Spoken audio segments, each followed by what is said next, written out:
Hey, Baruk Yahuah. Shalom, family. It's cold. Hallelujah. Making some coffee right here. There's coffee. Today we're taking the truck to Transport Protect for the glow plugs 2, 4, 6, and 8. And they're going to resurface the transmission so they can properly seal the pan because it was leaking. And so, halal that they do a great job. Baruk Yahuah that they had ears to hear my concerns and wanted to actually try to make it better. I'm also going to go to the Amish dairy and get some eggs and some milk for coffee. This coffee I'll be drinking black because I don't have it. So you don't have it, you just do what you got to do. You know what I mean?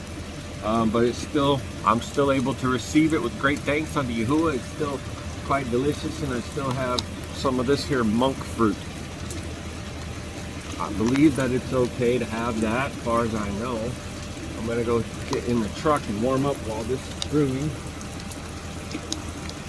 and then I'll be back with you. We're gonna go pick up a trailer in LaGrange, Indiana, and we're taking it to Meridian, Idaho. And may even get to see my Shah and my body. Baruk Yahuah. Shalom. Hallelujah. Rumamu Yahweh. Man, I just love those horses that we just passed by. You see those? I see a lot of those out here in Amish country. They're kind of a thick breed. Got a real pretty brown coat with like a blondish tail. Just absolutely gorgeous. I just left the Amish dairy. I got me 2 milks with the cream on top, which are great in the coffee, but unfortunately they didn't have no more eggs right now. He told me that his wife just told him that she sent the chickens off, and they sell that chicken meat too, because when he told me they had no more eggs, they sent the chickens off. I said, all right, I'll take some chicken then, and he laughed and said, we've already sold that too.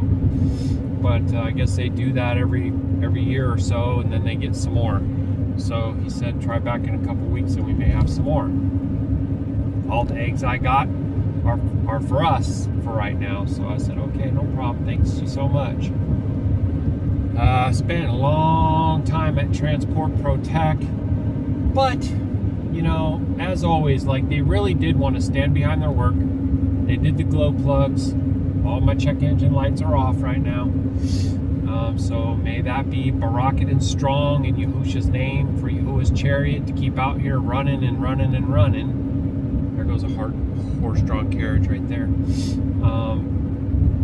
And then, you know, he started to inspect and found that actually the tranny fluid that was seen around the pan was leaking down from somewhere up higher.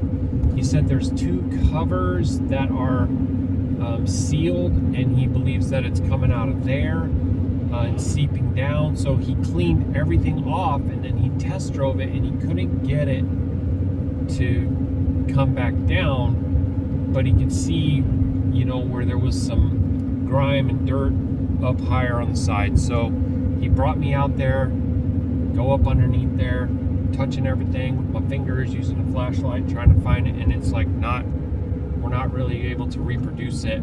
And also the tranny level, the fluid level in the transmission is still staying high.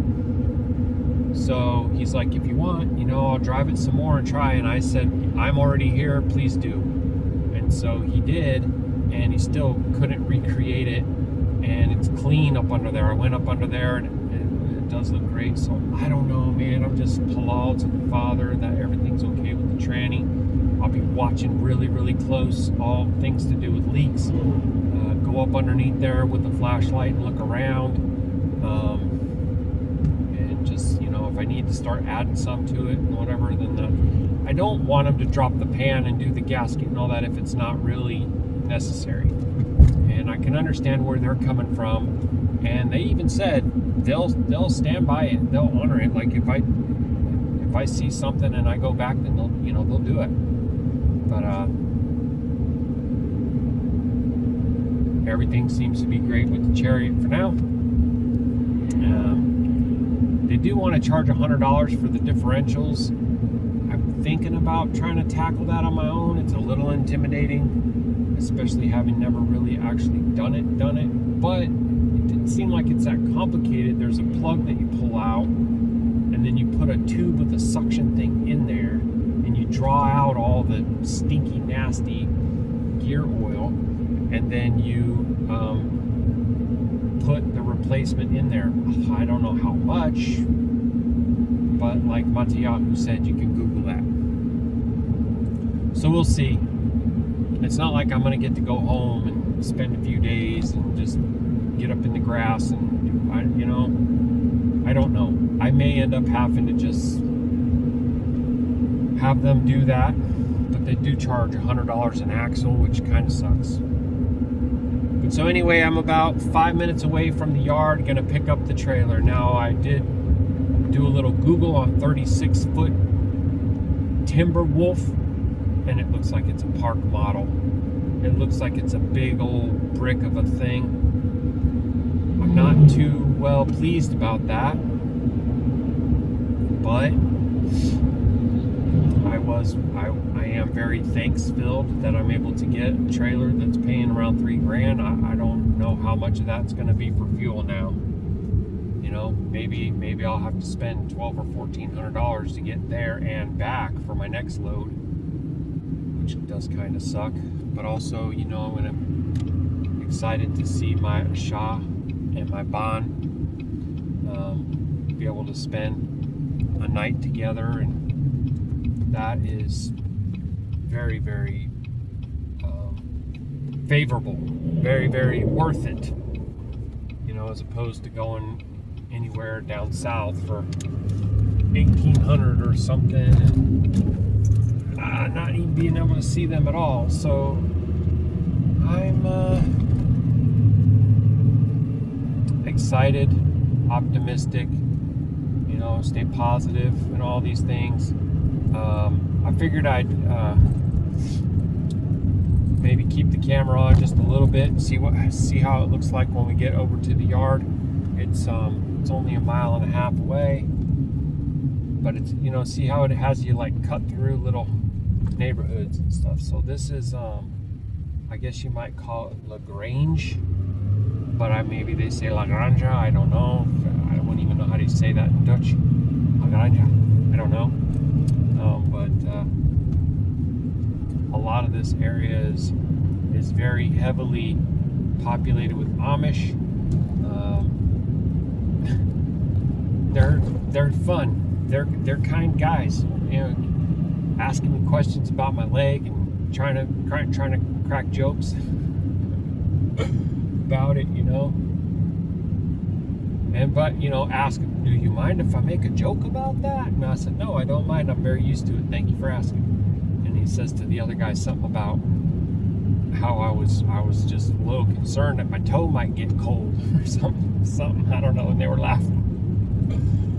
But they're kind of cute old guys. I mean, it's neat the way they are. And they work hard, and they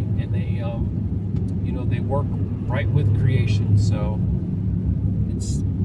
I admire some of the ways that they've placed themselves apart from the beast system, but I know that they have the names of 4 mighty ones on their lips, and they're deceived by that because of the Anglit, the English, the King James, and all the rest of that.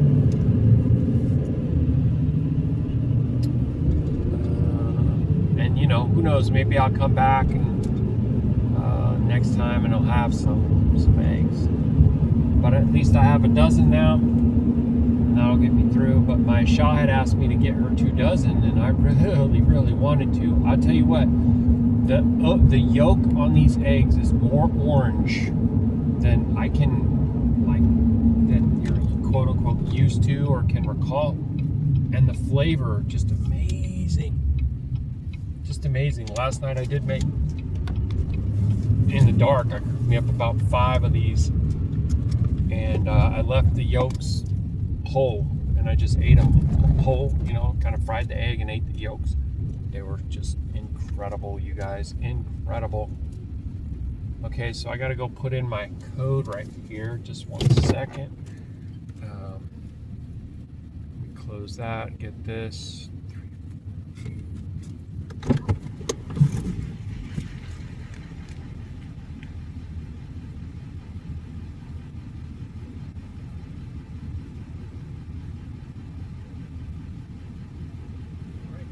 Is opening. Allow that you can still hear me because I did move away a little bit. So it's telling me row TR. No idea what that means. Oh dang, I see straight ahead a couple. It's probably one of those. They're oof. Actually almost, I'm gonna go around this way so you guys can get a little look. Now this isn't one of the main yards, so there's not a lot here. Got a bunch of these campsite reserves. Those are pretty common. There's some fifth wheels here that are rogues. They're travel trailer fifth wheels. Rogue store, Forest River, some such thing as that. And the difficult thing is going to be with the VIN. So I got 4529. It'd be great if it was this one right here. 4543, 4538. Not so much of that. Oof, it could be this one because it's bigger. It's muddy here. 4429. I'm 4529. Let me just jump out and double check what's actually on the tag because they might have written it wrong.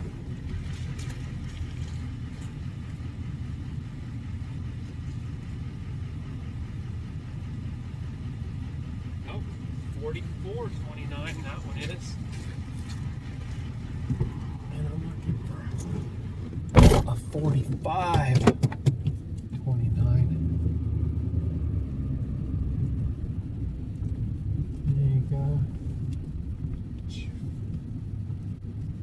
Bunch of other things here. A lot of these Cherokee, Forest River Cherokees. That must be where everything they have in this area right here. Hey, Kidgy, you waking up now, huh? Hi, girl. Okay, even if it's this one, that'd be great. You know what I mean? Especially since there's a dude there. 4527, no.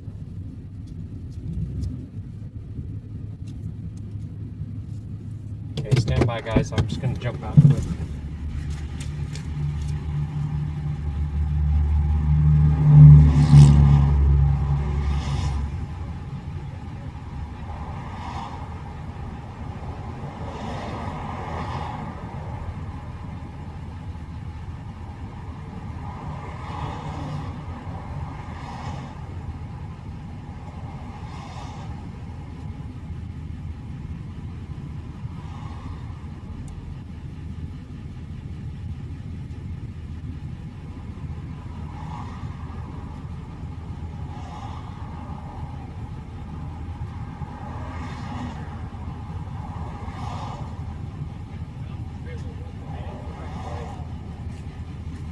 How tall are they?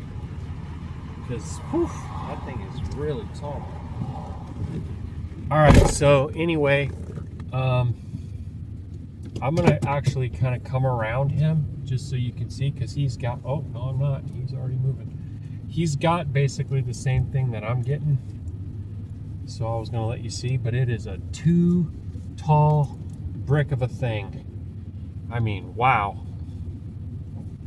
It really is too. All right, I'm backing up to it, and I'll be working quickly as I can in the mud here.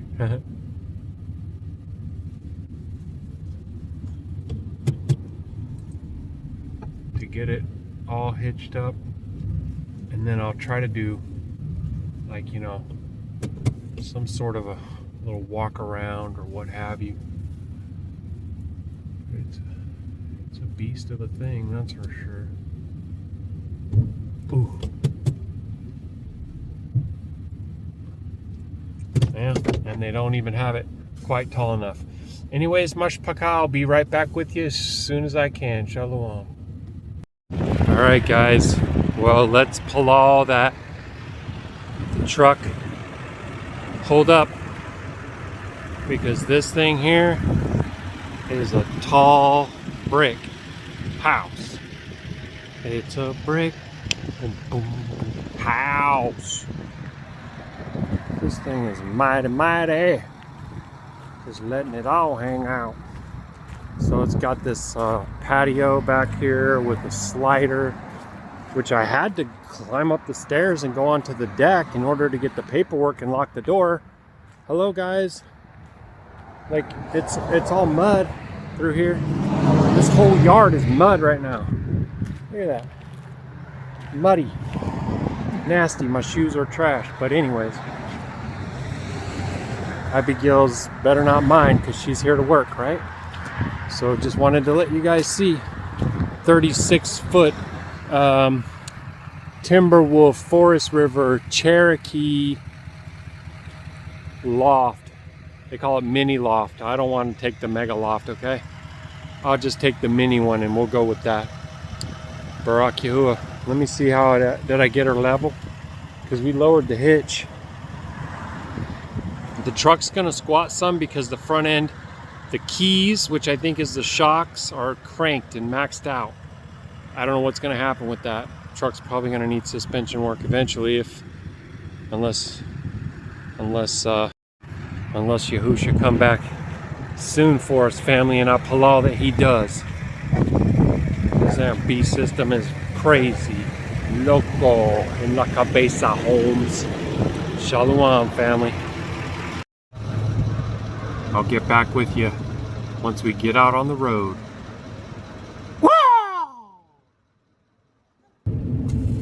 All right, guys, we're on our way.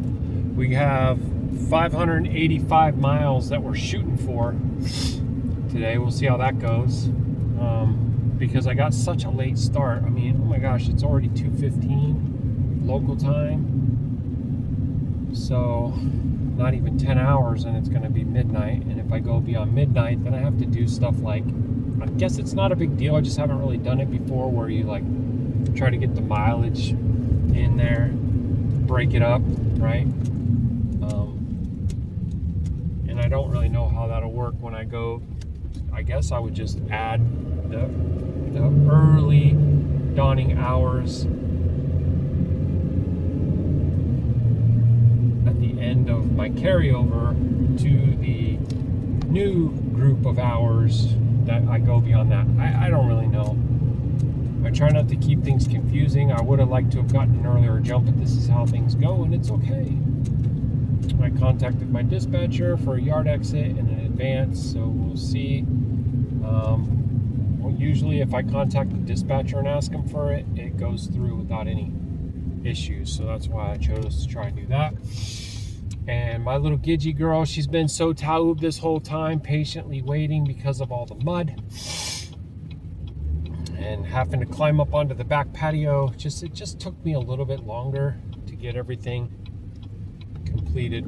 Not a lot, but maybe like an hour that she's been waiting, and she just done so great of a job. So I'm gonna look for a place along here that I can potty her and myself, to be honest. And I'm gonna get in touch with my Shah, because I had asked her just to hold off for a moment. Oh no, I can't go to the bathroom here. I'd love to be able to, but I really can't. So I'm gonna get off of here for now, and then we'll be back. We got quite a bit coming in this video. This is LaGrange to Meridian. Halal, all is well with you. May Abba Yahuah barak you in your house in his Qadashayam of Yahusha HaMashiach. Hallelujah. Rumamu. Yahusha. HaMashiach comes in the name of the Father. Ahaya, Ahar, Ahaya. I am what I am, and I will be what I will be. Baruk Atah Yahuah. Shalom. Actually, dang, look at those clouds. Those clouds are amazing in the video there. Look at that sky. Baruk Atah. Shalom, family. Alright, Shalom, Shalom, Mashpaka. Well, since we got such a late start from the work they were doing on the truck and whatnot, we're really running out of daylight. So I just wanted to pop on here for a little bit and close out this day. I want to let you know that it's my intention to go another 441 miles, which comes out to be 6.5 hours according to the Google Maps. May or may not be true, I don't know. But since it's going to be dark, I won't be visiting with you during that time.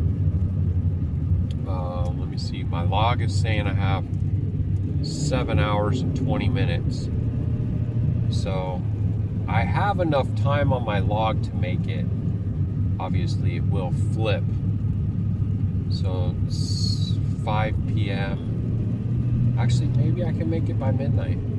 5. Dang, that would come out to be almost like 11:30. If I could make it to this stop by 11:30 and not have to flip my logs or my miles for today and for tomorrow, that would be awesome. But Yahuah knows, and this will be my first time trying to like put some miles on for today and some miles on for tomorrow. I don't think it's going to be that complicated of a thing, so I'll probably won't have any trouble with that if that's what happens. But you never know, Yahuah could just deliver me swiftly and safely there before midnight, and then that I wouldn't have to worry about the logs. You know, it's just funny how a new day begins in the middle of the night in Babylon. It's just so backwards, so upside down, and you know what? It just used to make so much sense to me. It used to seem so normal that a year began on January 1st. After you finished winter and Christmas, you go into a new year. It just seemed like, well, duh, why would anybody lie about that? That's what they taught me when I was little, and it has to be true, right? It's really amazing to be woken up by the Most High, realizing that your entire life is a lie. And that all the people that you've known and loved thought you were crazy. And continue to believe the lie. They just don't know any better. It's not even their fault. It's crazy. Anyway, that's where we're at. I just want to say hi to my Yapa. I love you so much, baby. I miss you like crazy. I cannot wait to see you. And I applaud that you get this message, but even if you don't, I already know I won't be telling you again. So this is almost like a message in a bottle in a way. You can maybe get it later, but I probably would have already told you 3 or 4 times by the time you even hear it, if you do. So you can see we're in the red. We got traffic jams on I-80, and for quite a while too. Anyways, Abba willing, I'll be back with you guys in the dawning. And if I do pop on with anything, an update, it'll probably be in the cab with the light on, just so I can give you a couple words or two. But we're just going to keep on trucking here, and we're going to try to lay out these 4 450 miles, in the dark, so to say. I don't mind it. I prefer driving before the sun comes around rather than after the sun has departed. But it is what it is, and I got a schedule to try to keep. And,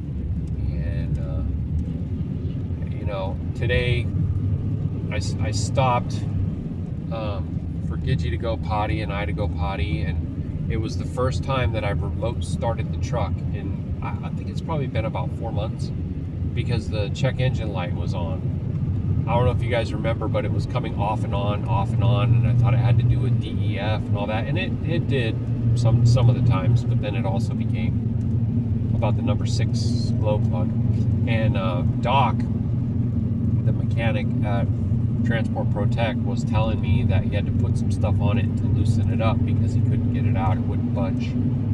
So Baruk Atah Yahuah, that Ma'aki Matayahu, Shalom, love you. Baruk Atah Yahuah, that we didn't try take that one out on our own, because it probably would have been a thing, and also they can break. So when you have something that's fragile that you have to also crank, it's we already did that with the fuel filter cap. It's plastic, and it didn't want to loosen up, and we were cranking down on it, and it was cracked.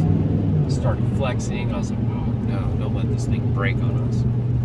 But Baruk Atah Yahuah, it did not, and we got it done.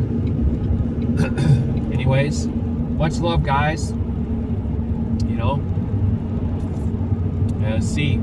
Let's see what goes on with this beast system in the overnight and what we have to deal with in the dawning. Remember, it's the 7th of November, 7/11. This was supposed to be the first day of the 10% reduction in all air travel in the U.S. I'm sure that caused quite a bit of problems.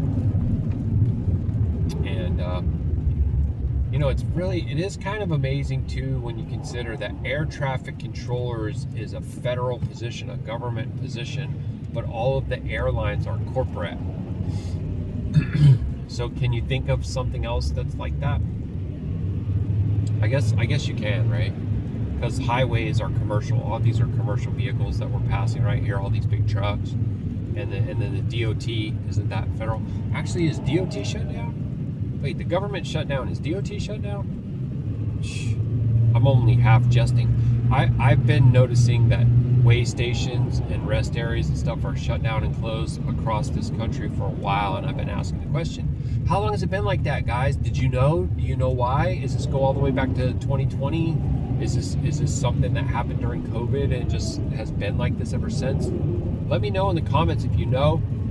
All right? And also, please know that you can email me. My email's in the description of every video, and I would love to hear from you if you have any questions, doctrinal questions. I have quite a few videos out where I try to refute false teachings if they're public. And so, let me know. And I also recently had a viewer who took my commentary personal. But please know that if I'm not addressing you specifically, it's not personal. There's a lot of people that I see who wrestle with the oneness of Yahusha, and they can't wrap their minds around how could possibly be that the great I Am took on flesh willingly, laying down his life. And they're like, well, he can't die. Okay, the vessel died. He didn't die. He's spirit. He's Aluah. He's Elohim. He's Ruach. And no, he's not a female. Alright? So he's a mighty man of war. And this is scripture. Anyways, people don't have any problem saying that the Ruach, actually some people do say that the Ruach is separate from the Father and the Son is separate from it. And so they're basically like Trinitarians. And this person was saying that I'm monotheist, or that I'm a dualist, that I've turned them into two. No, I don't believe that they're two. That's the whole point that you're missing. I believe that there is a vessel of physical manifestation of the Ruach on earth. I believe that the same Ahaya, Ruach Ha'Qadash, came in the burning bush, came as a smoke and pillar of fire, and even other things that I've talked about. For example, the archangel Michael, the name means who is like Elohim. Well, the answer to that is no one. No one is like Elohim. Elohim alone is Allah. And they go, well, why is it HYM in the plurality? You know what? If you can't understand how the Ruach Ha'Qadash is likened unto plurality, being that it can be everywhere and yet not contained in any one space, that's what it is to be infinite, to be eternal, to be outside of the rules, the boundaries. Why is he begotten? Because there is no one else ever like him. There's no other man, son of Adam, ever born without the seed of Adam. There's no seed of Adam. The Ruach Ha'Qadash came unto Miriam, and she was with child. All right. I don't know. May be profitable for whoever was meant to hear it, because for the most part, these things fall on deaf ears. And so be it. I only got to speak whatever Abba puts on my heart to speak, and I trust him to do all the rest. Baruk Yahuah. Halal Yahuah. Shalom Shalum, family. Okay, I just figured I'd turn this on so you get a little view of this. Yeah, I didn't know this was going to be immediately after I got done talking, so I said, oh, let me throw this on the camera. Look at all the industrialization and the toxification and the profit off it. Right there along the waterway. Ooh, ain't that something, bro? Adam was to be a Ta'ub, steward of the earth, watching over creation. Oh, how Edom hath failed. Come out of her, my people. Come out of the flesh and into the Ruach. Be born again. Flesh and blood cannot reveal these things to you. Only the Ruach of Yahuah, our Father in heaven, who is Spirit. Hallelujah. Yahuah. Woo! Shalom.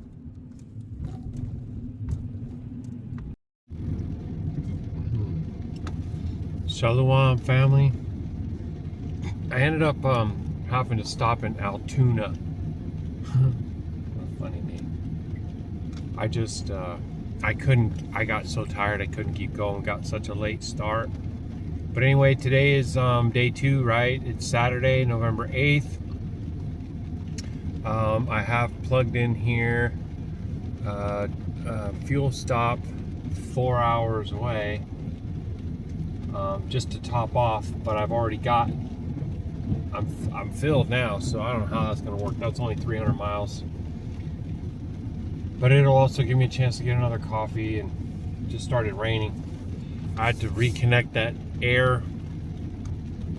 The filter keeps coming loose. It's clamped down tight. It seems like the more you tighten it, then it like pops it out. So maybe not as tight is better.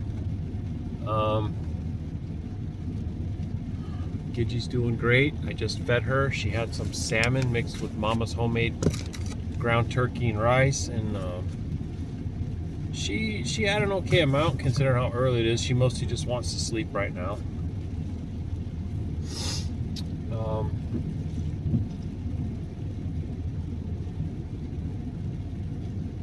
I had a really rough day yesterday. It seemed like, like this, some days are diamonds and some days are rocks, right? And it was definitely feeling like a rock type of day. I'm gonna refresh my mileage, my odometer, whatever. Check the trailer brake. Okay, we're great. So I checked the transmission fluid. It is reading. I mean, it's in the cold section, but that's where it kind of should, not all the way at the bottom. I'm just saying it's closer to cold than hot, right? But it's very well. There's plenty of fluid there. So I also added air all the way around, because when I checked them at the pump, they were coming in closer to 60, and and I want to run them at 70. Just going by what it says in the door. You got some variants there because the tires have a different number. I was here just when was I even here? I was here not too long ago. I remember everything about this whole turn. Oh, but I slept, so it was when I was back on my way up.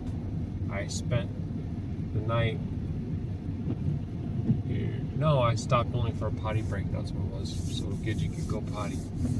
But this time we had to go in where the big trucks are, and I started trying to pull in. And I must not have cut it wide enough to come around.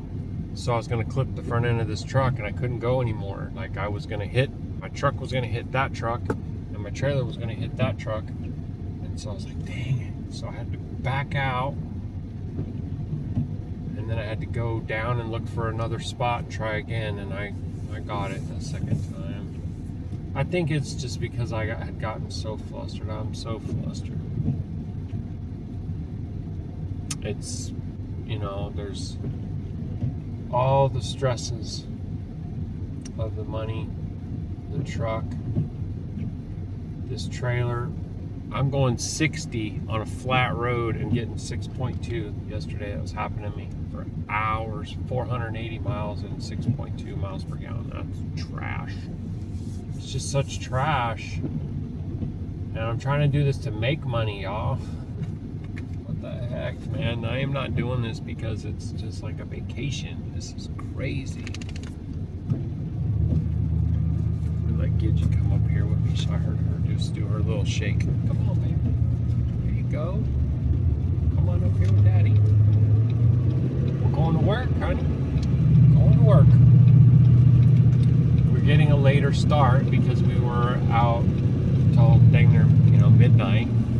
I was gonna try to go farther. I just couldn't make it. I was just like nodding off at the wheel. When, it's one thing to do that when you're in your truck going 70, 80 miles an hour, but when you got this huge trailer behind you and you're doing that, everything's magnified. Little mistakes, little oversteers and corrections and whatever. Nah. And then it started to bleed over into my communication with my Yashar'Al, who I love with all my heart. I lay down my life for her. Not only do I do that, I break myself down so that Yahuah can build me back up to be more patient, more understanding, more long-suffering. And I continue to fail her and fall for short. That ain't even a lame butthole. Some of these people are out of their minds. You see these people? Must be jacked, right? But it started to bleed over into our communication. Then we're having miscommunications, misunderstandings, and I'm getting so tired that I didn't even acknowledge when she told me about taking the puppy out and how he didn't even want to go potty, but he was just looking at her like taking me back inside, and I didn't say anything. I was just waiting for my bond to come on the phone so we could palal, because I knew I was going to be stopping in a few minutes and I had a bunch of stuff to try to do. I'm trying to stay alive, but that's no reason for me to not acknowledge what she's saying to me. And it is important to me. I do care. I want to hear all the things. I'm just weak because when I'm on the verge of nodding off at the wheel and my mind is thinking about all the stuff I have to do to make the preparations for us to go to sleep in probably some of the least favorable sleeping conditions that you endure, I failed to even acknowledge. I heard it. It registered. Does that ever happen to you? I know it's happened to me before, and it's not like I can even say why. Why did that happen? I don't know. I heard everything that you said, but nothing ended up processing out of my mouth. In fact, I didn't even really know what to say in that moment,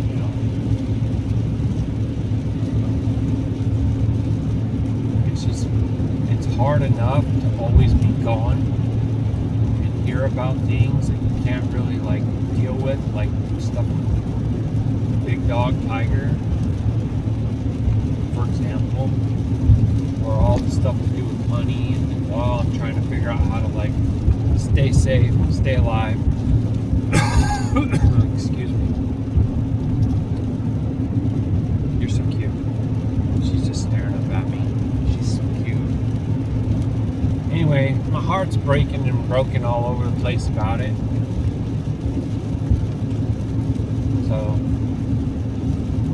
really seeking Abba, understanding, and just realize, man, like yeah, it's easy for me to say I'm not perfect, but like I'm far worse than I even realize. I think that we are. I think that we all are. No offense. I mean, I'm talking about my own self too, so it's not like I'm, you know what I mean? Like if we do our own self-examination and we look, yeah, we see lots of things. It's easy to go around and point out all the flaws in the world and all the problems in the world. I mean, that's easy, right? But once you do some real labor and get in there and point out the flaws within your own self, the corrections that need to be made there, I think that's why, you know, Shalum talks about having your own house in order. So, like the qualifications for an A-L-D-E-R, alder. I don't want to say E-L, right? That's more mighty one, but so, yeah, we can call it an alder, right?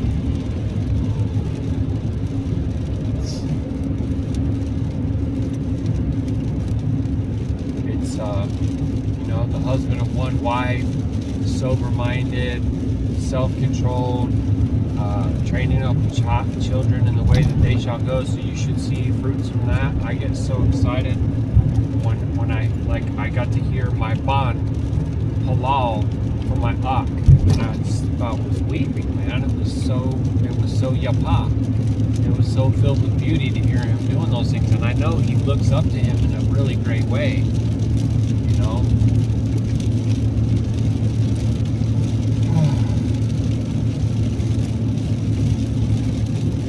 So I'm like, try to pause and reflect, and, you know, I have a tendency in my insecurity because of my past trauma and abuse to assume the worst in the situation, and that's not fair to do to my shop. And, you know, I know how it feels when she does that to me, and ain't nobody like that. Ain't like that, you know. So may today be a much better day, Yahuah willing. Keep us safe out here and let us cover the ground that we need to cover so that we will be able to drop this trailer on Monday, because that's when we have planned to get a room, and I'm going to get to see my wife and my son for supper and an overnight stay and breakfast and all that, and then I gotta get back to work. I need the truck to be solid. Sure as heck can't like going out there and finding that air thing disconnected again. Like, I mean, it's an essential part of the engine's function for it to breathe well. That's why the person that had this truck before me upgraded that. This truck is known to have insufficient breathing. It's one of the first things that people try to do, right? And it affects fuel economy, horsepower, everything. So anyway, all right. I guess that's it for now. We'll see what Abba has for later. I'd let you look outside, but you know what happens is there's rain that's on the window, and so the camera just focuses. I'll show you. So the camera is just going to focus on the droplets that are on the glass right there, and it's not going to focus. The background is going to be blurry. So, you know, and it's a different kind of beauty, anyways, right? Because it is like everything's totally wet. All in front of me, the whole road is misty, and it is what it is. I can appreciate it. It just might not reflect so great on the camera. I don't know if there's a way to like tell it, no, look past the droplets and focus on the, I have no idea. Somebody probably does know. But I'll just say for now, I'm going to jump off of here. We still got a long way to go. And, I don't know exactly, but I got probably over 1,200 miles yet.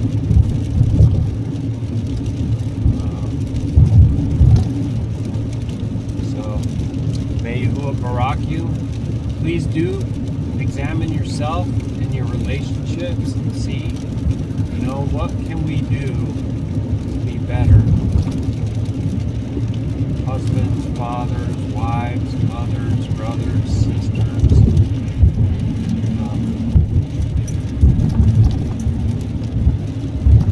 And also, servants to Yahuwah. Our body is a living sacrifice.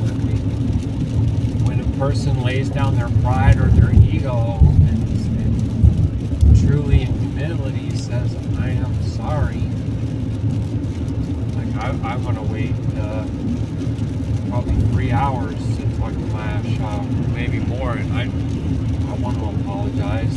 Again, I know she's already forgiven me, but I've been thinking about it more. It's not even that I did it on purpose at all. You know what I'm saying? And there's things that I told her about what's going on with me that she didn't acknowledge or remember, and I know that when that usually happens, I'm like, hey, did you hear me? Like, oh, I'm over here on my chopped liver, what? So I turned around and did it with her. So there is no excuse. Like, it doesn't matter if I did it on purpose or not. I shouldn't have done it. And I don't want to do that. And I don't want her to feel that way. So, Yahuwah, please help me to do better, to be better. The thing I'm wrestling with right now is being a man, being a provider, and then having all these little wars that I'm going through with the beast system. And not burden her with it, but also not hide anything from her, not be dishonest and be like, oh, everything's great. Everything ain't great. Everything ain't great, man. The car payment was trying to come out yesterday, and a couple days ago, when I looked at the bank, there was plenty of money for that, and then you turn around and there's like $250 gone in a day. And I'm like, what the freak's going on here? And then, there's not even going to be enough. I had to ask the shop that worked on the truck if I could pay them on Monday so that I can pick this trailer up, get the $1,000 advance, then when I get halfway, I'm going to ask for another $1,000 advance. And this is all just to keep from bleeding out in today, let alone making up the ground that I lost before, when I still haven't been able to pick up the steer, and I still owe money to my family. And it's like, I can't just be like, yeah, everything's great. How are you? What's going on there? And then somehow like disconnect my mind from my burden. If I have a burden on my cart, my ox and my burden, and we're going, and I'm just like laying it down, I guess the scripture would tell me that I need to lay down my burden at Yahusha's feet. Somehow, some way he's going to provide, but I also know that I have to work heartily as unto Yahuwah, and I have to be a Talub steward, and I have to be a watchman over all the finances and what we're spending. These companies will turn around, come over here and start taking money out of your account without you even knowing it. They'll just turn right around, come over here and take money out of your account. See if you notice. See if you call them up. Apple, Microsoft, there's others. It's evil to do that stuff. It's just straight up evil.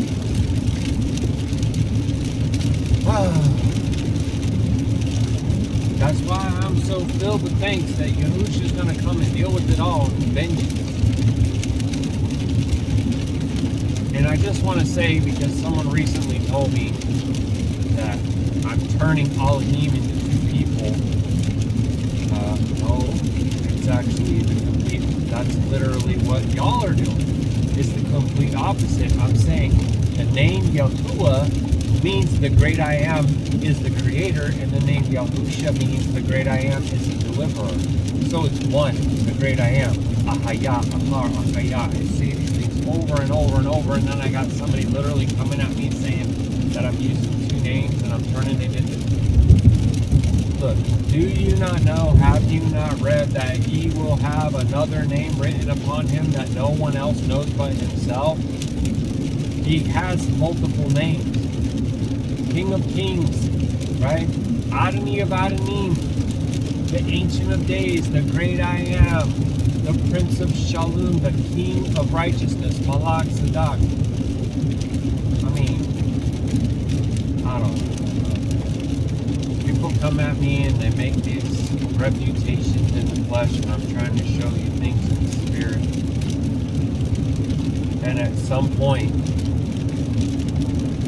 as much as I asked my Shah, I had this one that I just kept trying to show stuff to over and over and over. He was always coming at me. Always like one of the most neediest older males I've ever seen spiritually. And like it just gets to a point where you just have to move on. You forge yourself out. He's not my Shah. I'm not. You know what I'm saying? Anyway. And this particular person, like, honestly, I don't even know if this is a man or a woman. I don't even know. And if it is a woman, I'm going to tell you right now, I'm not your head covering. I'm not your head covering. And, you know, and if it is a man and it's being this way, like, it's a shame for you to have another man as your head covering. That has to do with the spiritual headship. And yeah, we honor that in our houses in the flesh too, right? The wives submit to the husbands. They do it spiritually. And they do it physically. Whew. See how it goes? Sometimes I would just end up placing a bunch of stuff on my heart I didn't even know I was going to be saying, and there it all goes. So Baruk Atah Yahuah. You know, I feel like sometimes I just need to allow myself to be broken so that he can mend me. Because if I'm going to sit there and try to hold all the pieces together and not allow myself to be broken, then how am I supposed to be remade, renewed, rebuilt up? I don't know. I got to take a long, hard look at this thing that I'm doing, man, because this is even working out. I mean, maybe I did have that month where I made $10,000 and after expenses. And when I say expenses, I shouldn't say that. After fuel, because that doesn't count 20% for savings, right? Or truck maintenance. And obviously, it doesn't count, you know, commercial insurance and all the other things. Need a dang accountant to figure this out. I just know that when I turn around and I need money, it ain't there. And I try to look at where all the money's going, and we're just cutting everything. We're trimming all the fat we can see off of there, and it's not working out. And then I'm like, well, you know what? Don't be surprised, because look at what the beast is doing. Fleecing all the lambs. If you're out there and you're not feeling this squeeze, let me know, because I actually discerned that every single one of my siblings, my brothers and sisters in Yahusha are going through these things. I see some people online who have the name. They present all their stuff. It's almost in a bragging way. You know, their office and their studio and their kitchen and how they redecorated their living room and just stuff like this. But I read what's coming out of there, and I'm like, that's all this temporal stuff, man. I don't even know Yahusha lives here. Got the name up on the wall, but let me know, family, because I'm curious too how it's going for everybody else. I'm discerning that we're in the second half of the 7 years, which I believe would be cut short. Approximately 3 years for a season, a short season. Yeah, I said that on purpose. I don't believe Hashimoto's season has happened or that we're in it. We believe that it's coming up.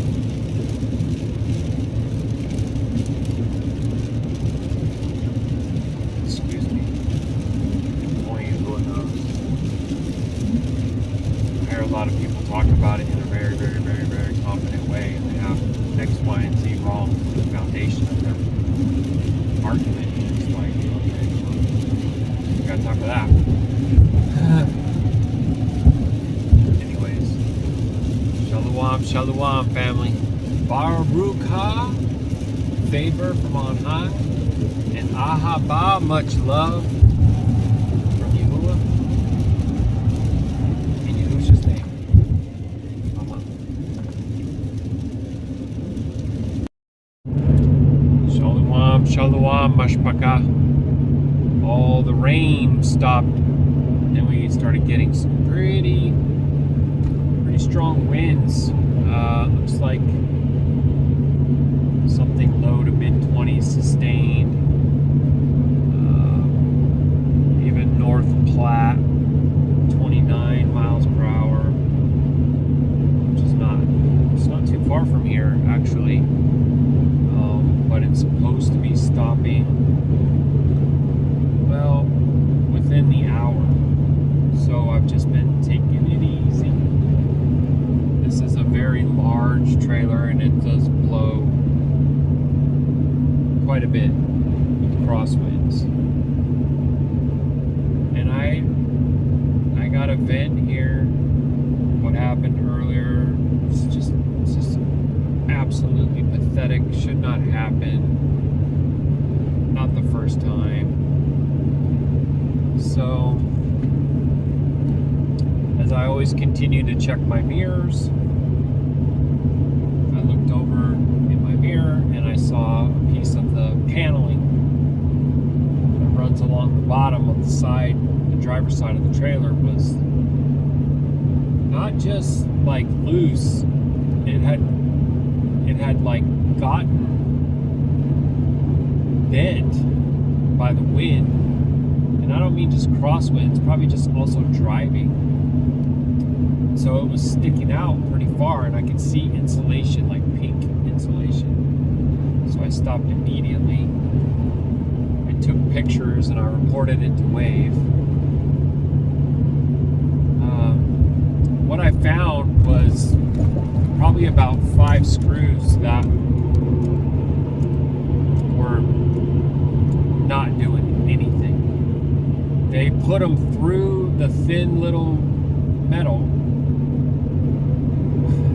It's literally like a tin cup. It's just the cheapest thing, I guess. It's some kind of aluminum.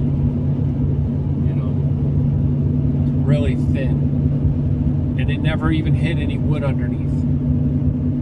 It might as well have just been decoration. It wasn't functionally doing anything. Unreal. I took pictures.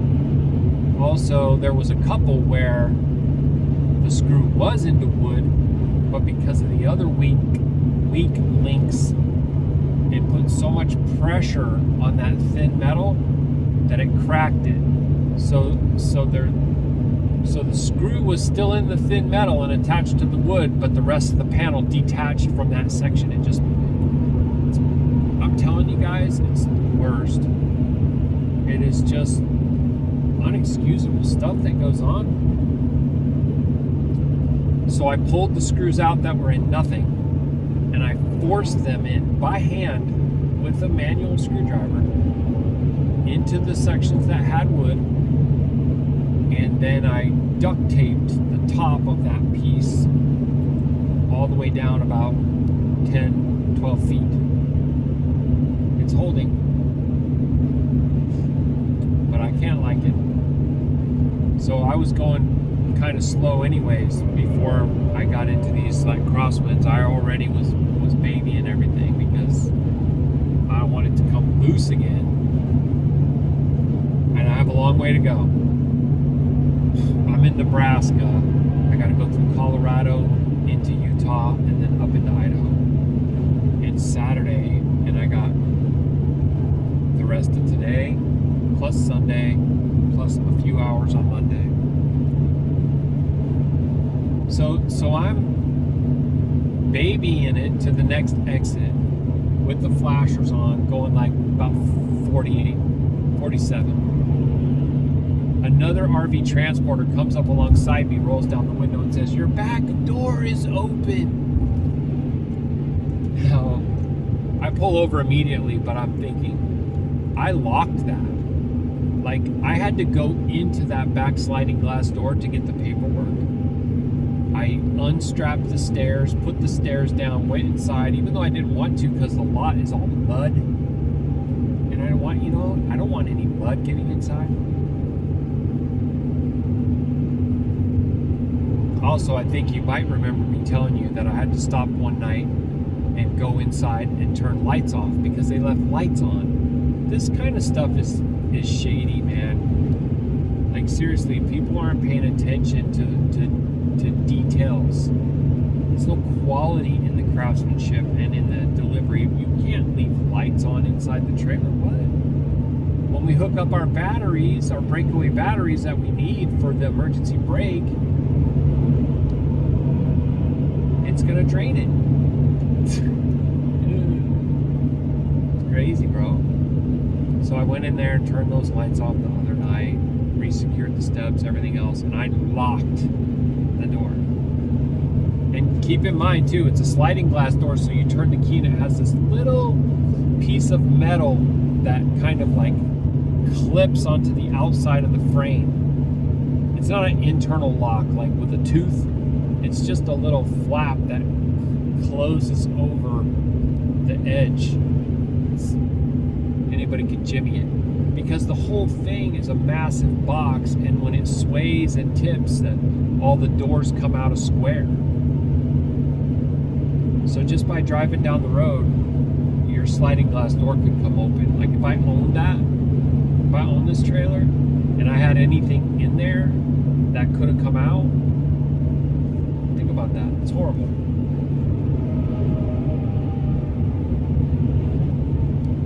Somebody could have chairs, say, for example, that they use on the patio, and then when they travel, they just put them right inside of the hallway there and lock the door. Well, they can come right out and hit somebody's windshield or whatever.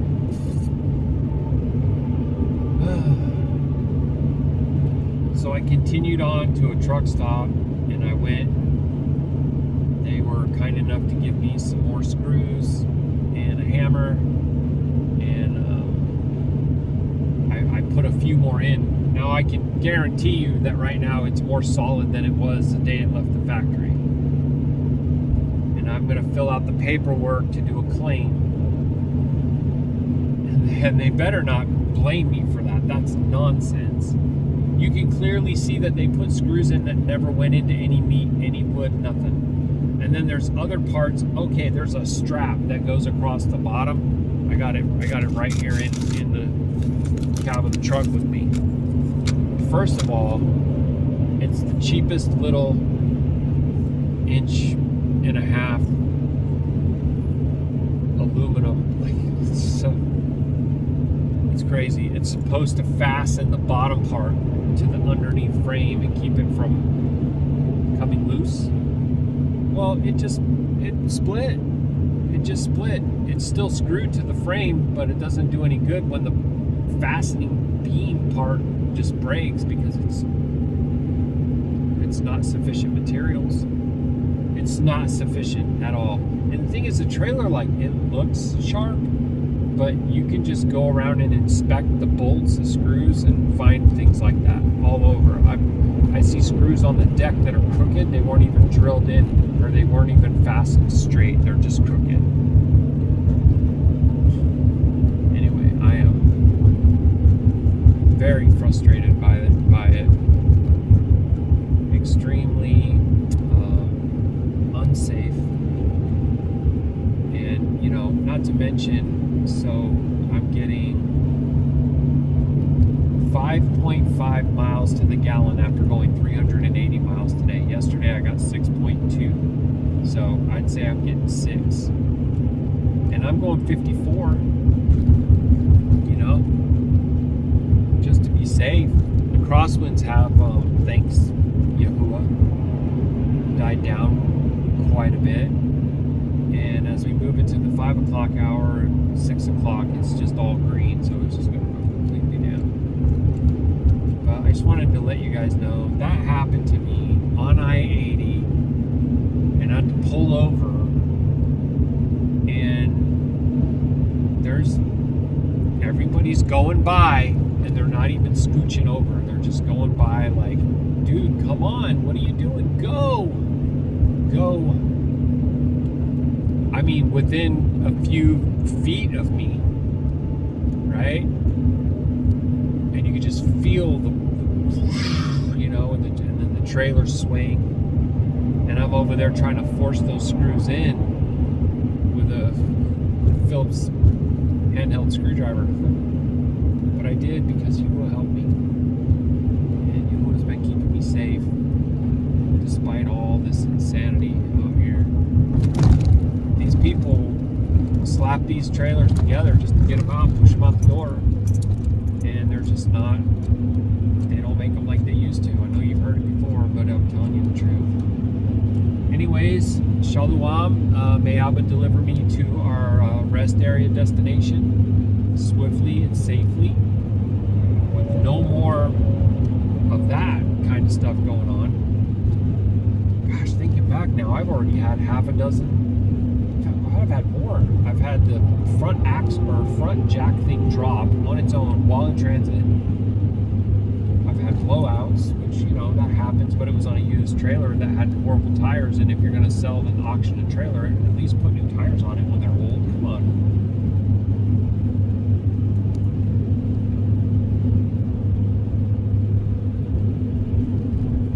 I had another one where the door kept coming open even though I locked it. Because all it needs to do is just come a little bit out of square and it pop right out. Sliding glass that's way more scary, man. That glass goes open, flings open and shatters, and they're gonna expect me to pay for it. And it's not my fault that happened. Even now, other drivers are all, HOPE, they don't blame you and take your money. It's like, wow. Yep.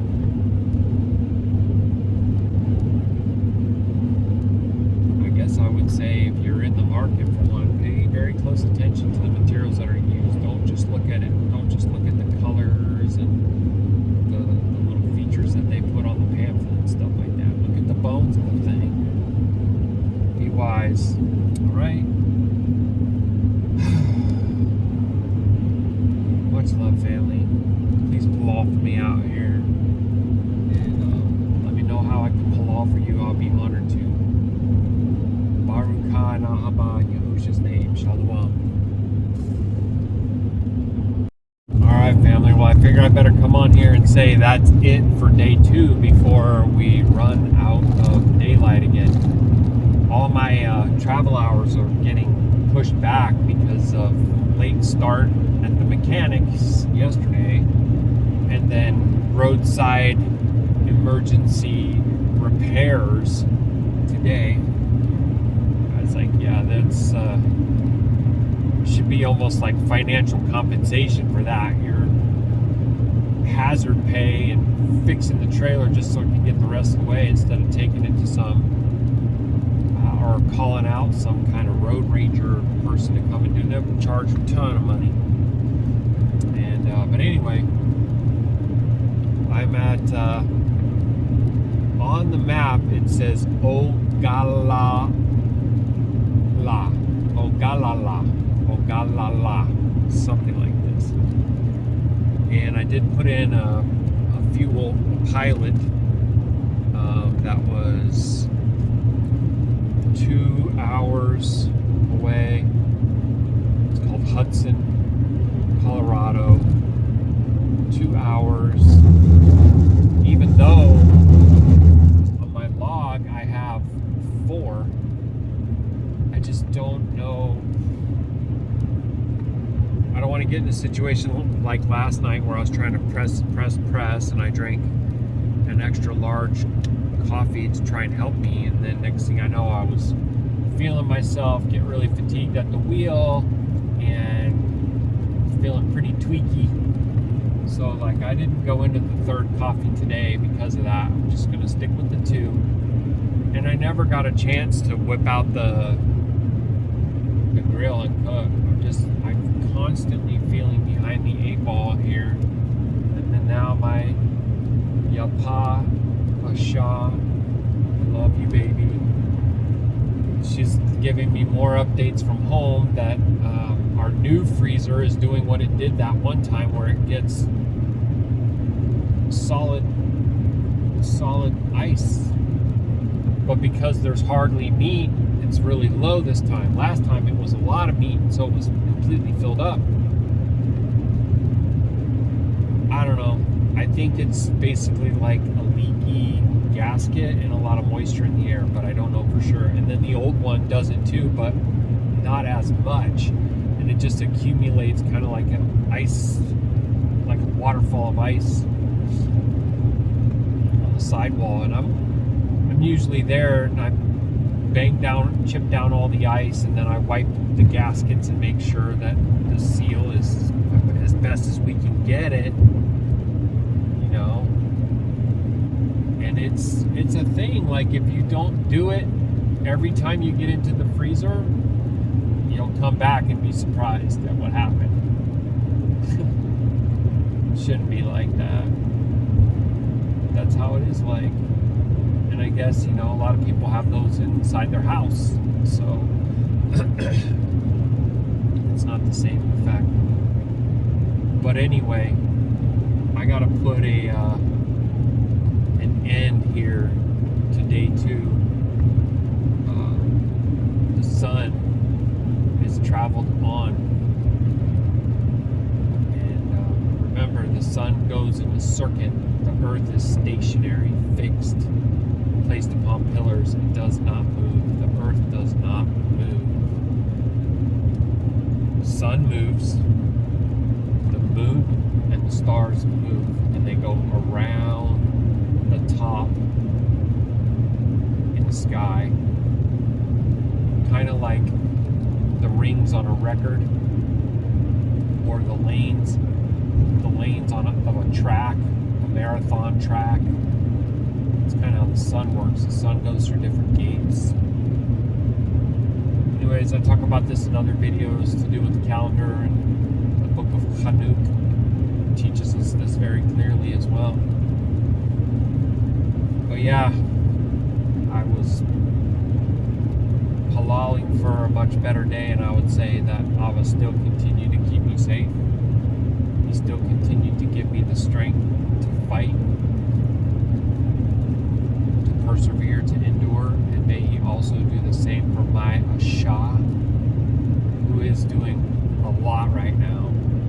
You know, she went online and found a free pillow/mattress that literally will fit in the space where Baruk Atah Yahuah and I built the frame. I'm so curious to see what's going to happen. It's just like brand new, and she got it for free. And it's a little bit oversized for the dimensions, but then that kind of means that you got to like stuff it down in there, and I think that's going to make it hold its shape better. It might end up being perfect, Baruk Yahuah. We'll see. And may Yahuah help her with the freezers. And you know, she's just got some organic turkeys. You know, there's a food pantry near us, so even though for whatever reason we can't get SNAP from the B system, and I don't mean since the government shut down, I mean ever. Everybody's losing their minds that they can't get their SNAP, but you know, how is it that we were never even eligible to get it? How the heck did that go?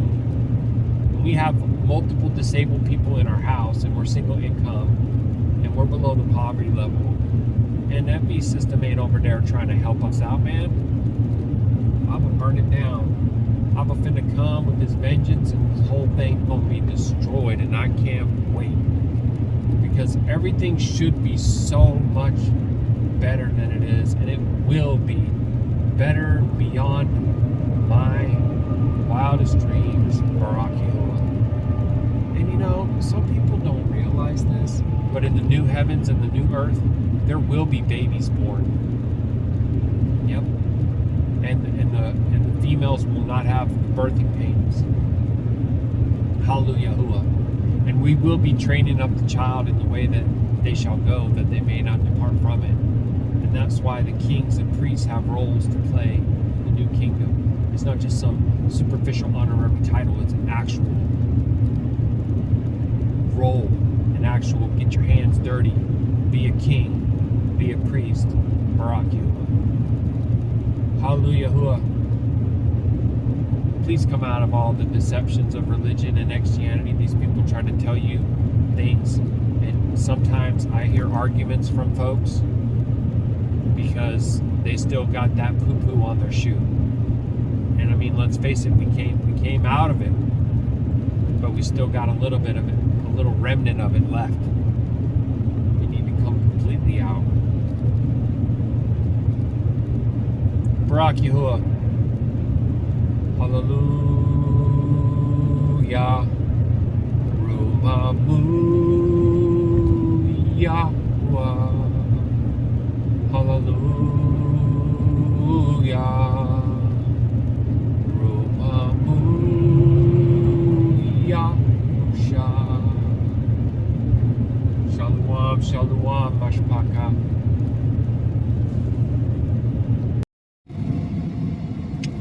Shamkadaning family.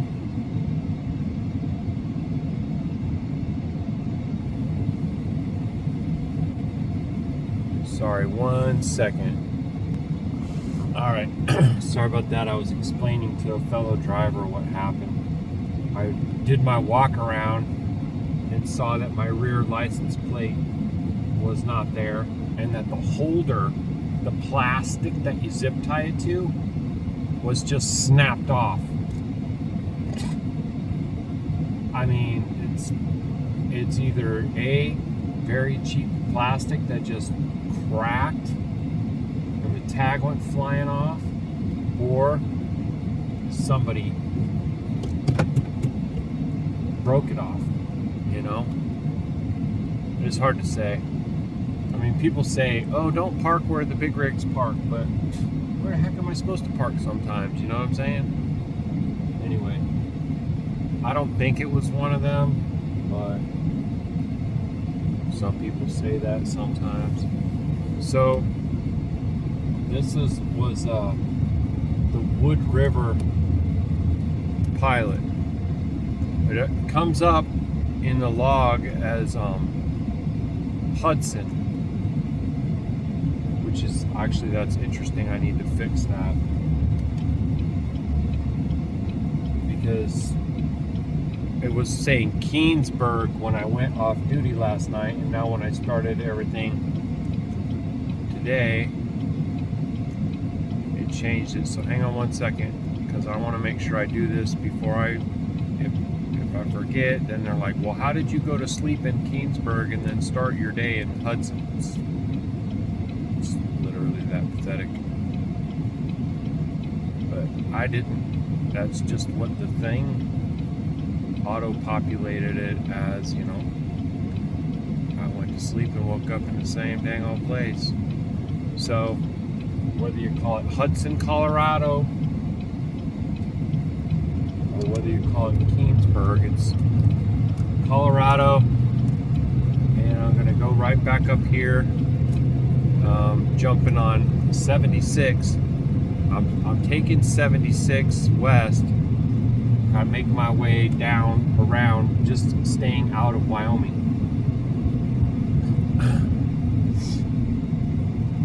There was some strong winds that came through yesterday, so I had to really kind of take it easy. And I was, you know, if it would have got squirrely, I was just going to stop. But I was monitoring the windy app, keeping my speed down a lot. You know, sometimes it is what it is. I'm going through 1-lane construction, speed limit 65, and I'm going 54. And there's people behind me. And, you know, my apologies, but I need to be safe, and I need to watch out for me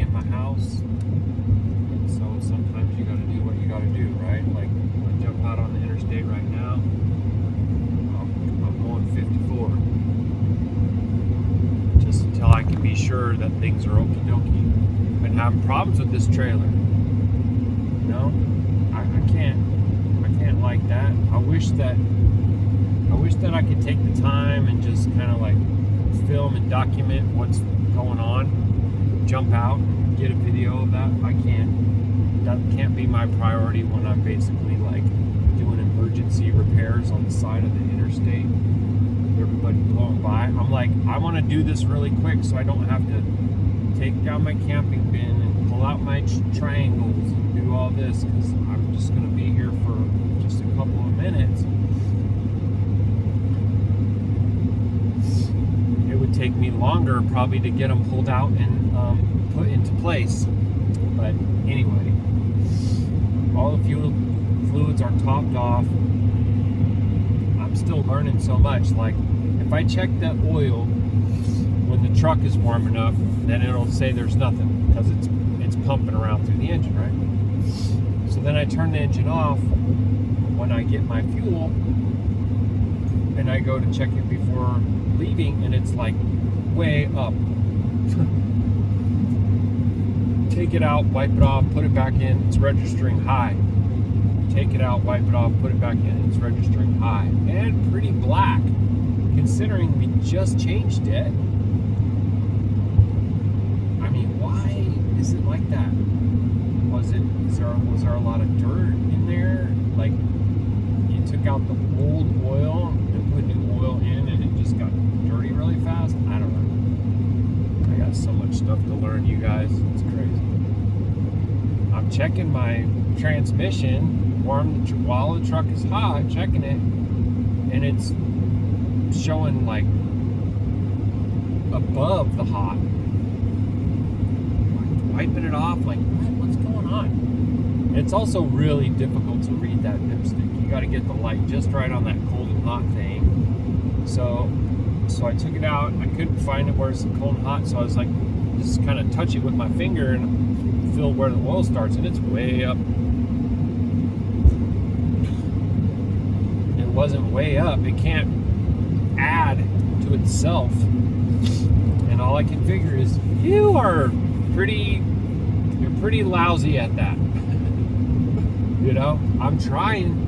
I'm doing all the things. I want to basically, you know, learn and do right and take care of the things, but it's just like, why is it inconsistently different? What am I doing different? I'm trying to figure it out and learn. I don't even know. But so now I'm pretty sure that my company is going to say, oh, well, you need to buy a new plate. But unfortunately, they come in pairs, so we have to sell you a new pair of plates, and that's going to be $50. That's what I think. But we'll see. I don't know if you guys can see those mountains in the background. They got quite a bit of snow on them. The truck is telling me it's 28 degrees right here. I was out there doodling around with the plate, checking fluids and all that while at the pump. And I only had my big gloves on when I pump, because when I get these on my hands, it feels like it just stays with me all day, or several days even, because I can't get a shower every single day.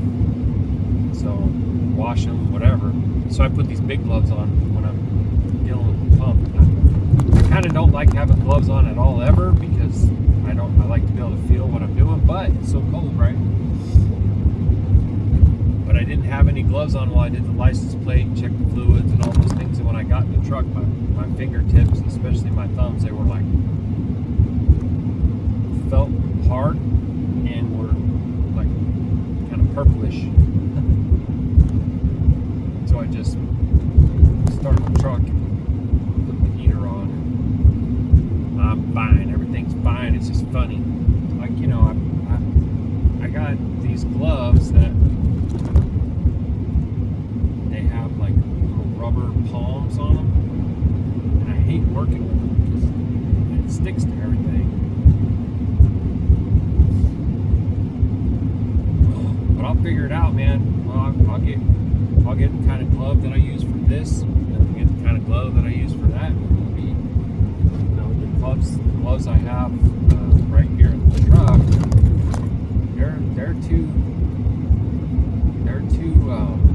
what would I say? They're kind of like leather gloves, and I don't want to go checking the oil and doing all that with those and getting them jacked up. That's not what those are for. But they will be great for when I'm cooking, or walking Gidgee, who's sleeping right now. All is well with her. So I have 2 hours into the navigation, which is actually for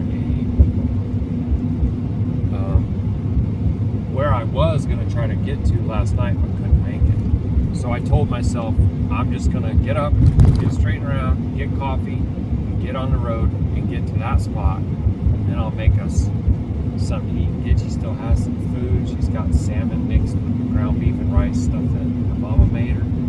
Just almost gone. So Baruk Atah Yahuah, we're going to get some more on Monday, which is, wow, it's mañana. Today is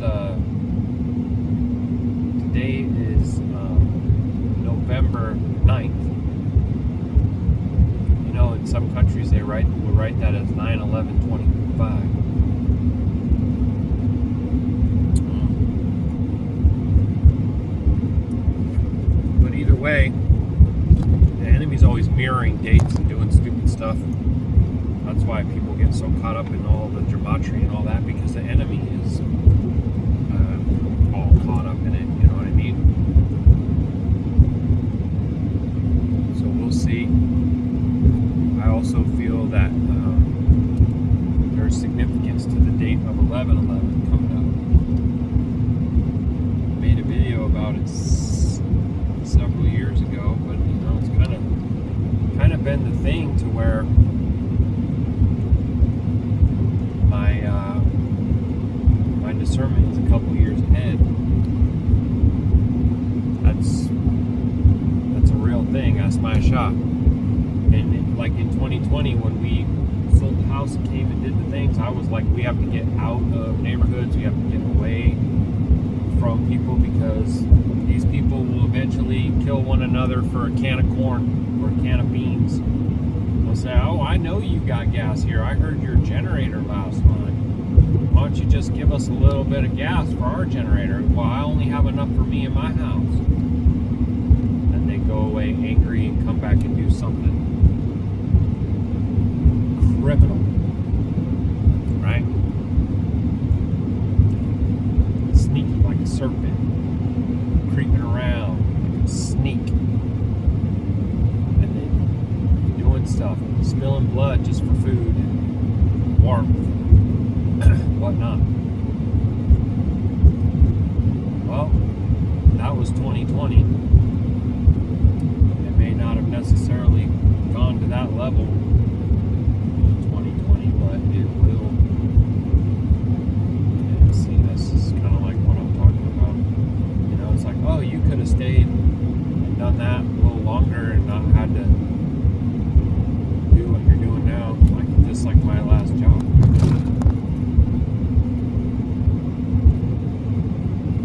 But I don't know what to tell you. You gotta listen to what Yahuwah is doing and what He's putting on your heart.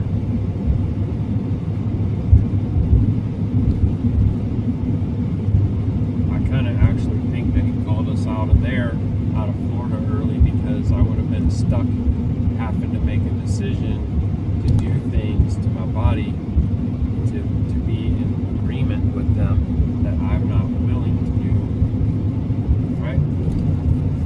But I don't know. Or it was like, hey, I know I have the exact trailer. It's funny. We tried to get different trailers. We had other trailers that we really wanted. We ended up looking at the trailer that we have now because we couldn't get the other trailers. That's literally how that went. And then that was the only trailer we were able to get. And not only that, they had the truck. Like, check it out. This is how what would I just say? Ignorant? I'll just say I was. This is how ignorant I was. I'll own it. I didn't even have a truck when I was looking at, oh, this is the fifth wheel that I want to buy. Oh, that's the fifth wheel you want to buy? How are you going to move it around? See that? Ain't that something? I can look back at it now and be like, dude, blockhead, what the heck? Come on, bro. But anyways, they had a used F-350 dually. And that was a decked out truck too. I mean, talk about more than we deserve. And they were able to roll it into the financing, and they were able to take my car in as a trade. Now, some lady ran a red light and T-boned me on my way to work at, I don't know, probably 5:30 in the fourth watch. Spun me around. I went up over a curb and hit the trunk square into a pole backwards, and I got injured. And I've been dealing with it. I got herniated discs and slip disc in my neck, in my low back. Got a settlement. Anyway, that car was total out, financially speaking. And I got into another car that was pretty much all I could afford, and I hated it. It was a Nissan. I'll never own a Nissan again. It was a Nissan. I don't remember. Ugly dog of a car, anyways. We were able to trade that thing in, roll it into the loan. It's just insane what happened. And yeah, our payments were high. I mean, the house still wins. It's just I never really thought that we would be able to get that truck.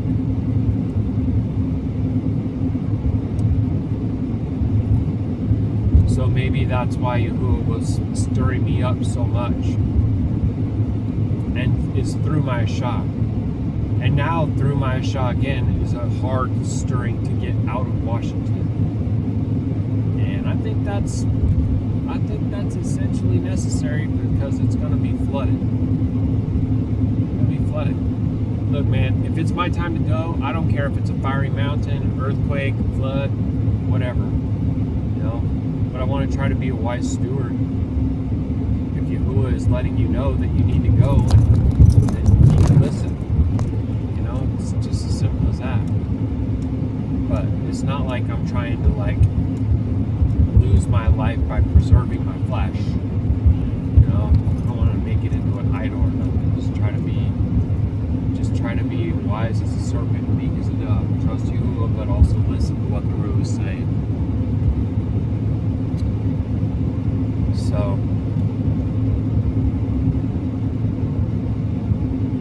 yeah, that's a bummer about the plate. I mean, it just clean snapped right off.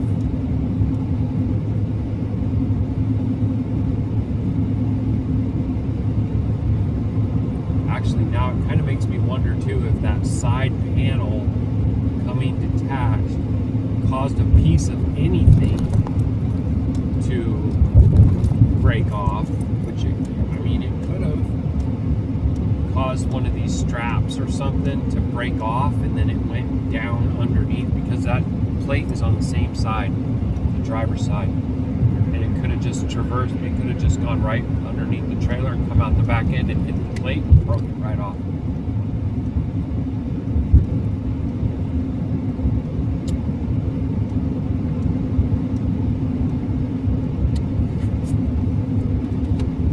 But they probably would want me to somehow prove that to them, and I don't know any way that I would be able to prove that. That's just a theory.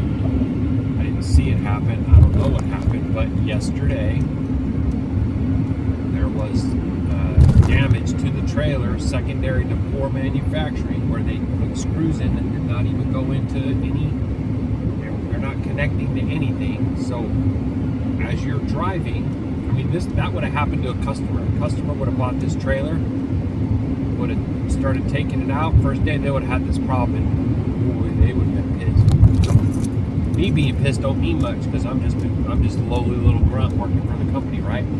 But the customer buys it, has that experience, they're going to come back and raise all heck, and right? They're going to call and get it towed, or you know what I'm saying? In a way, it ends up doing the dealership a favor that it was discovered, and then they can repair it properly and get paid from the manufacturer for their labor and materials to repair it.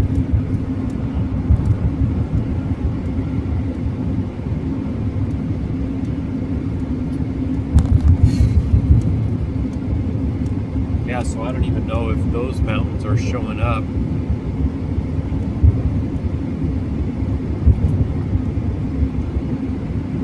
I'm gonna turn this camera app off and relaunch it because it's giving me a very small display window and I don't know why it does that. I'll be back. Alright. No, it's not doing it now, but I don't know what causes it to do it or not to do it. So I just saw a sign that was talking about the Denver airport. Now that's a place. Back in my wheelchair basketball days, I went through the Denver International Airport, went down to the section where they have the funky esoteric or artwork and whatnot of the tribulation.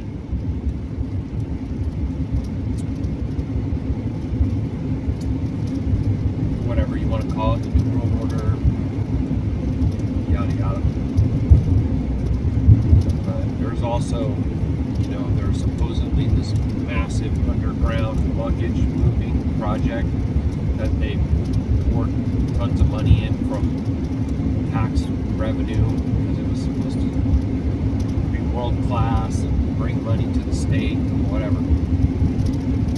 And then I guess they claimed they didn't finish it or whatever, but some people obviously theorized that they were building some kind of underground bunker tunnel system at that airport. Outside of it. It's a crazy place, man, with that war horse with the red eyes. It's like, I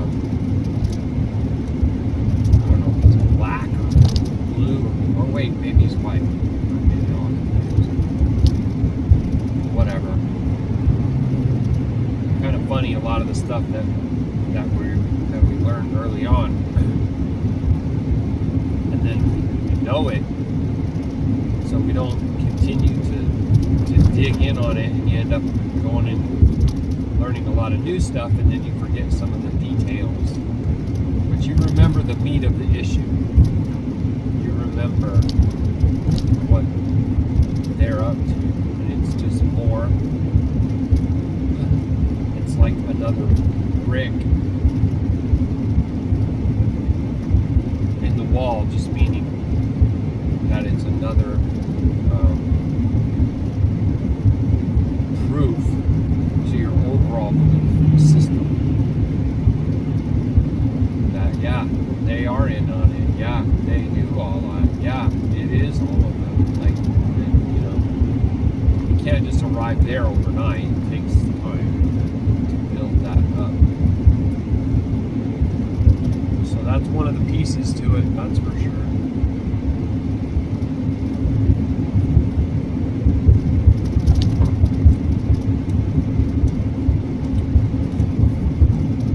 I don't remember exactly the layout, but apparently the airport is some distance outside of town.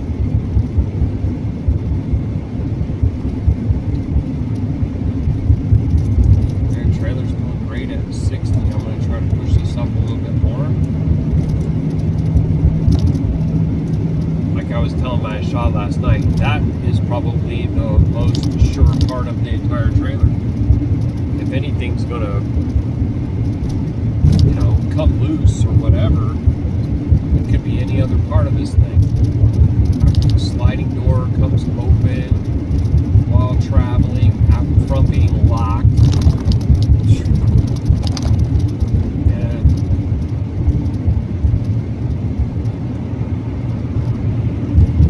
I put some information in the Facebook group for the Wave drivers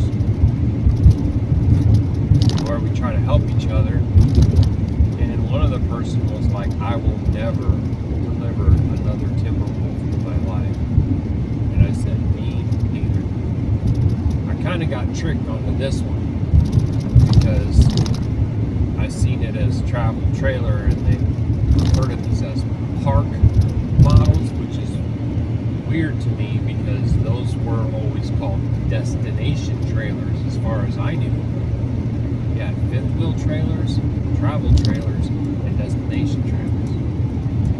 Meaning that you're supposed to just take this one to the spot where you're going to have it and pretty much leave it there. Yeah, you can move it around a bit, but it's not for traveling around like a travel trailer is, right? And I think that they're way more interested in appealing to the customer's emotions. Ooh, wow. Then, hey, let's build something that's structurally sound and, can actually go down the road at 70 miles an hour or whatever.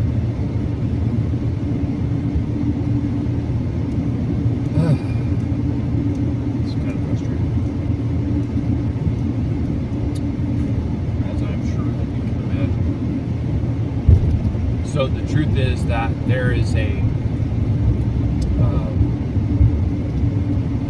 how would I say this? A consensus amongst the drivers against these types of units. They're very hard on your transmissions. They're very uneconomical in your fuel mileage, and the construction leaves a bit to be admired.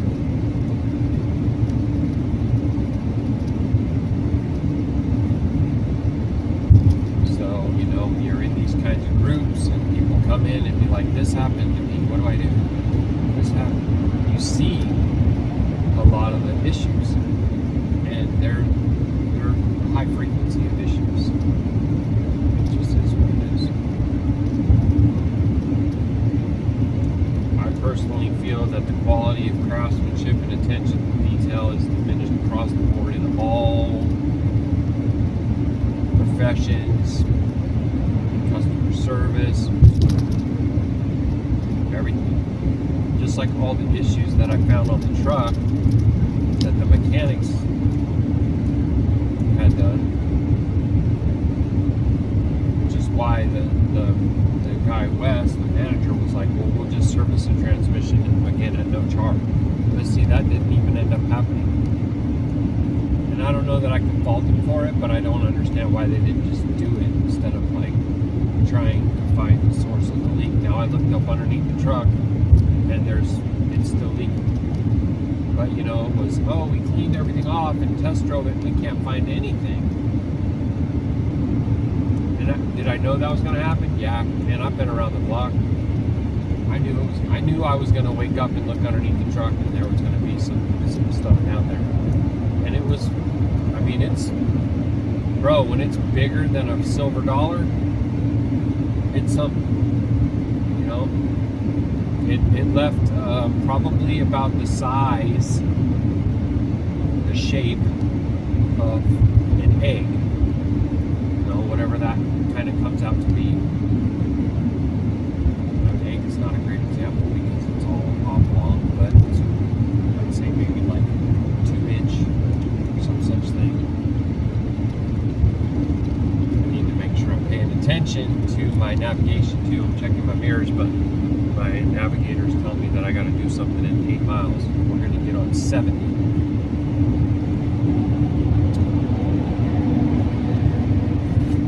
Now you can take 70 all the way to 15, but if you do that, you go quite a bit more south than you want. So in Grand Junction, Colorado, there's a road that takes you up to Provo.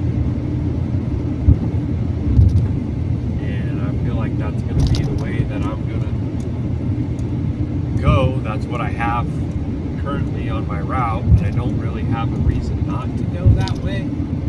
But I'm not looking forward to that. I think it's going to be pretty steep in places. I think it's going to be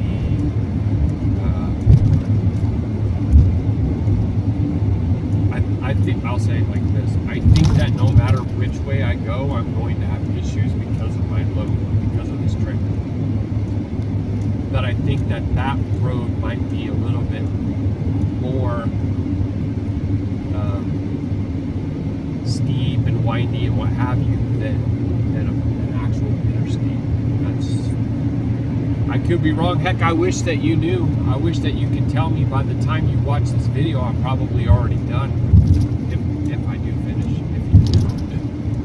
If Yahuah smiled upon me enough to get this load done, it's been quite a fair bit of trouble so far. But it could be way worse. So they have a Baruk load truck. Safe travels. Yahusha's name.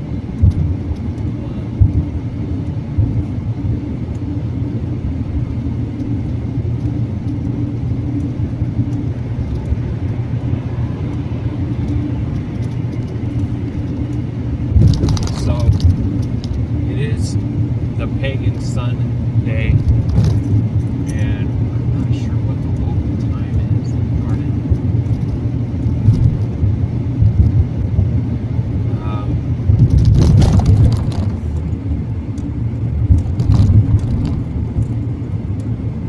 So I ended up having to take my plate that I have, that's basically for the front visor when in Indiana, and mount it to the back. So Baruk Yahuah that I had that as a backup, because otherwise I'm pretty sure that this guy that just pulled out behind me, who's a state trooper, would be lighting me up immediately, and I wouldn't be able to get $100 because I would not have a plate attached, and he could write me for that.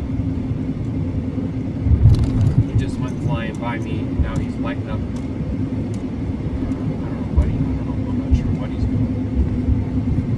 Lights on it. He's pulling the center lane. What if I needed to get over because these people are getting on, mister? Oh, they don't care about you. And if your loved one or family member works in that, I do not mean any personal offense, but I will say from my experience working in that field for a very long time, longer than I like to. Never sworn, never born.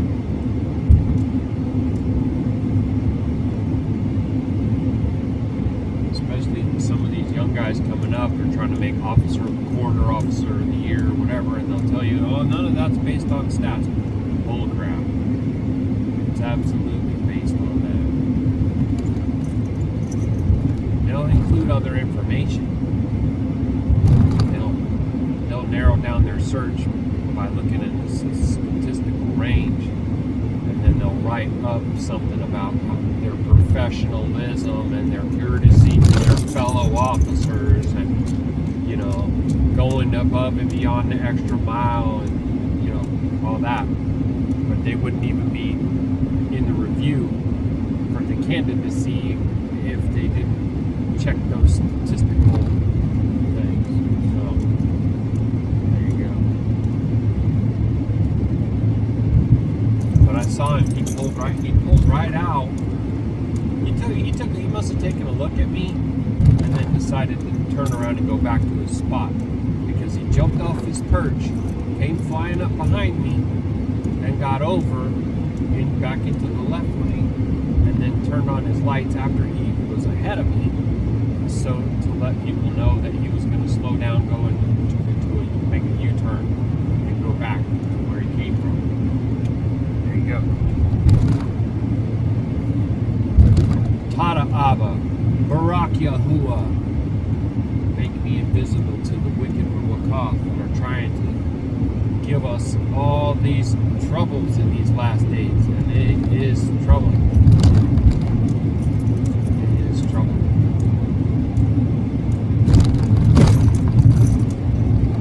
stuff coming down on you, that ain't your fault.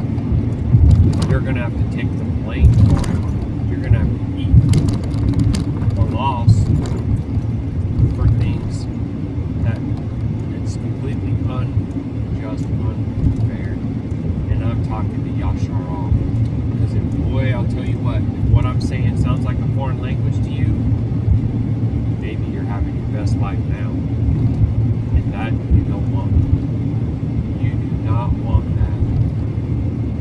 Because if your best life now, then that means that your everlasting, eternal life is in the lake of fire. You see what I mean? This is the closest to Sheol that I plan on being, that's for sure.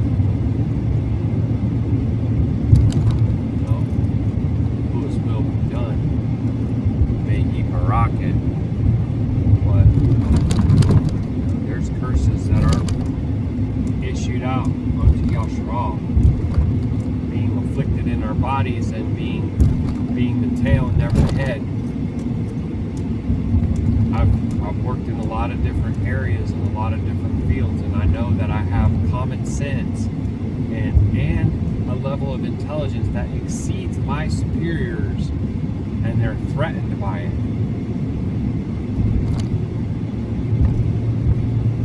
And I don't fit in with them, so you don't get promoted for being buddies with the boss. You know what I'm saying? I don't have to come out and be like against them, but they sure do like to take my ideas and implement them later. After the fact, they sure do like it when I come into a department, clean that up and transform it, turn it around and make it run smooth. And then usually I'm just called out of there. You know, there's only so much you're gonna deal with when it comes to that. But being undervalued and unappreciated and all that, that's also part of the curse.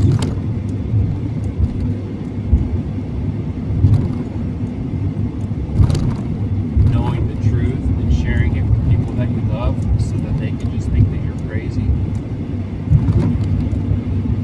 Because they walk in a type of darkness and they actually love it. They love the little celebrations and the feasts, the vanity of it all. That's why they did that thing too, I think, right? With the, you know how you have this character around Xmas time, it's like, bah, humbug. And so, if you're a person who's like, no, dude, I don't celebrate Nimrod's birthday, that doesn't have anything to do with the birth of Shiach. It's in the scripture that you're not supposed to, take a tree, affix it, adorn it with gold and silver, and bow down and worship the tree. We're not worshiping the tree. Well, everybody's getting on their knees around the tree and receiving presents from underneath the tree. That's symbolically what that is supposed to mean. It's very ancient. Okay? That's just what it looks like nowadays. But go ahead and don't put the tree up, and then what you watch the reaction that you get from your family, from your Shah, right? And then you tell me again, come back and tell me how that tree was not an idol. Because if it's not an idol, then you should be able to fast from it. One year, just don't put it up. What's the big deal? How is that dishonoring the Messiah? Oh, see, and then they'll never want to talk to me again. And they're done that. Even though there's no fault in what I'm saying, you can't find a fault in it. Anybody can do the research and find the roots of it. Pagan festivals, they can tie it back to Nimrod's birth.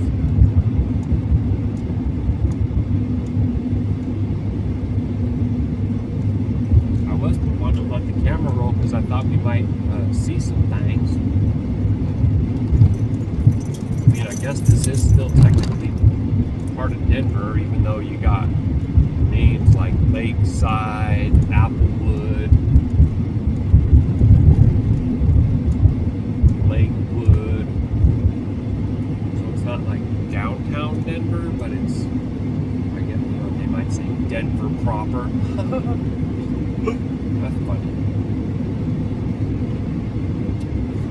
All CMVs must carry chains. It just said on the sign right there. Now I got 2, and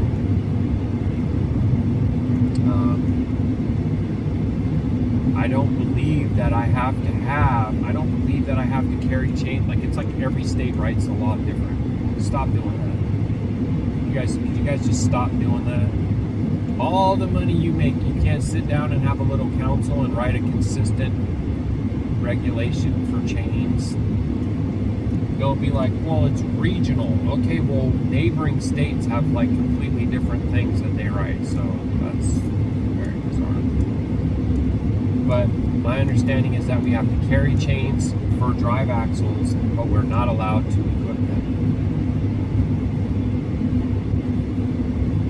So, bro, I don't even know, like, if I get stopped, are they going to say, yep, you're in compliance, or are they going to say, oh, nope, that's not enough, whatever.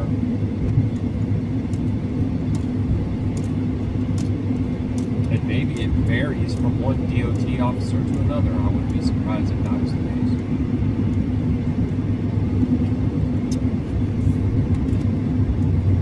Alright, so we're popping onto what they call 70 West right here. We are going to Grand Junction. Then I'm going to get on something called 191. It also then turns into 6, I think. And it goes up to Provo. And then from there, you basically trying to connect to 15 North up in Idaho. So my goal originally for this night was a place called, I think it's called Garden of Eden. I think it's because it's in or just outside of Eden, Idaho, but it's only a few minutes away from the Hanson yard, where we usually have trailers that come out of Hanson. Well, it went from 25 to 35. We're coming probably into the, I'd say, second hour. Right?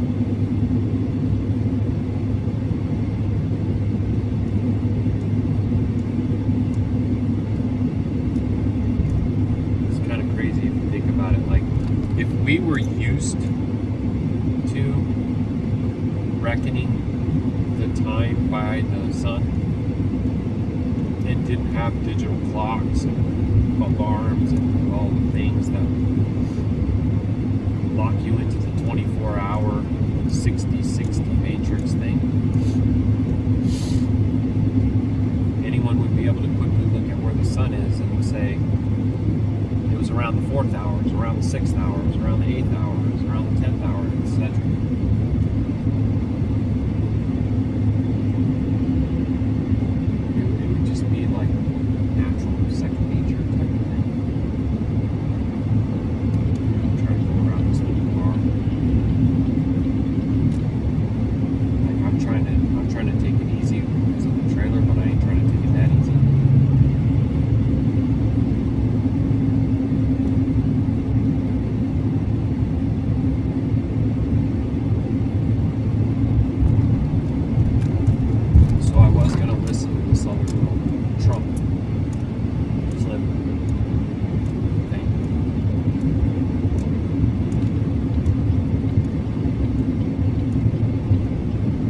Maybe I'll do that right now.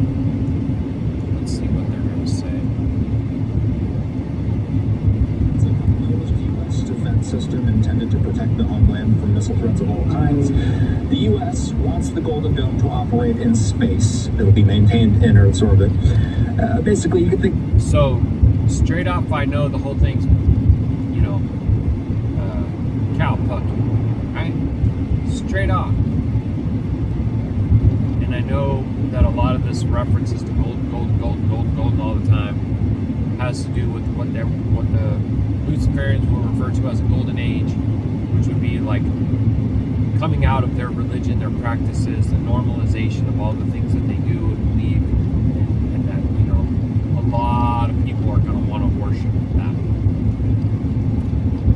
So, you know, like I heard a world leader, some kind of president, president of Tajikistan, whatever one it was. They had a meeting with Trump. They called it 5+1, so it was 5.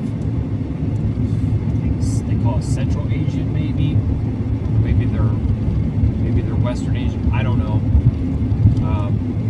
Hungary was one of them, I think. Anyway, and then +1 is Trump. And one of them said, "I know that you are the leader from heaven who is going to take us all into the golden age." And I was like, wow. Oh, how thou art fallen from heaven, Lucifer, right? They're just saying it right in front of the whole world, and most people have no idea what they're even saying. And most people hear me saying this, and they won't research it, they won't listen, they won't believe, especially the ones that just love them some Trump. Well, they just love it.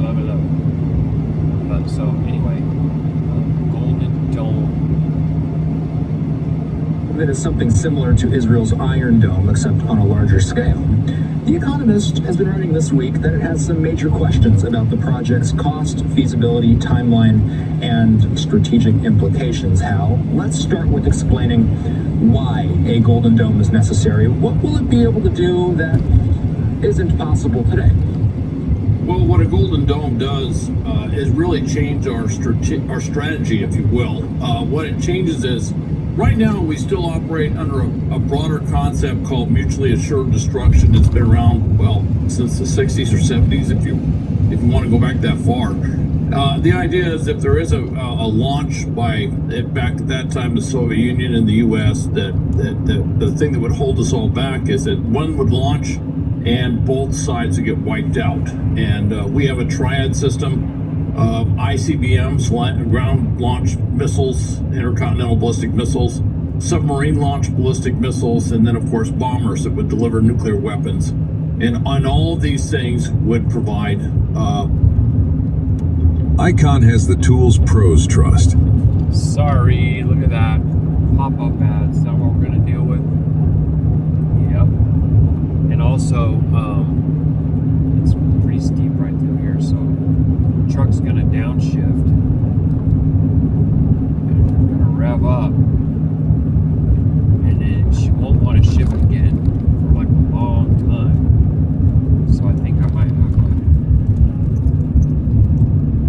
manually work the throttle a bit.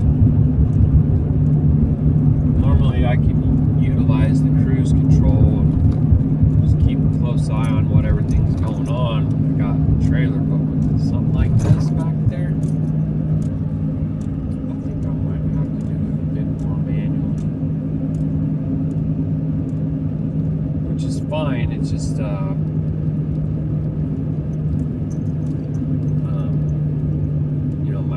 leg, but it's fine.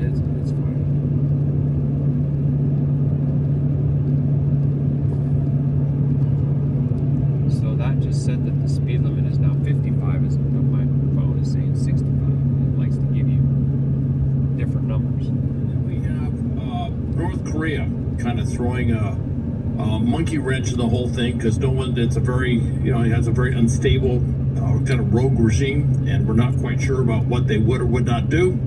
So the Golden Dome would change this math by putting up a defensive shield kind of like the Iron Dome over Israel. The challenge for the U.S. is we're a heck of a lot bigger than Israel. We encompass, when you look at our air defense requirements, we encompass pretty much North America, or most of North America, and it's not quite clear how this dome would work. In Israel, it's a very small geographical space, and their Iron Dome is mostly towards protecting, Israel, but also Israeli population centers, major critical infrastructure like the David Ben Gurion Airport and some other things. And even then, we have seen missiles, particularly from the Houthis, occasionally sneak in through that dome, if you will. So it's really not clear what this is. And then the space-based system if you talk about doing stuff from space versus the ground, that's been talked about. I mean, that goes back to the Reagan era Star Wars concept.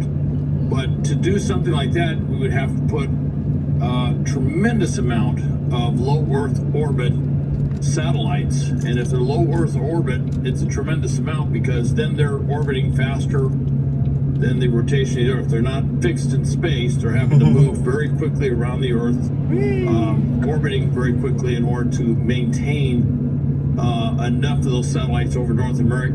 It's a clown show, bro. You know what I mean?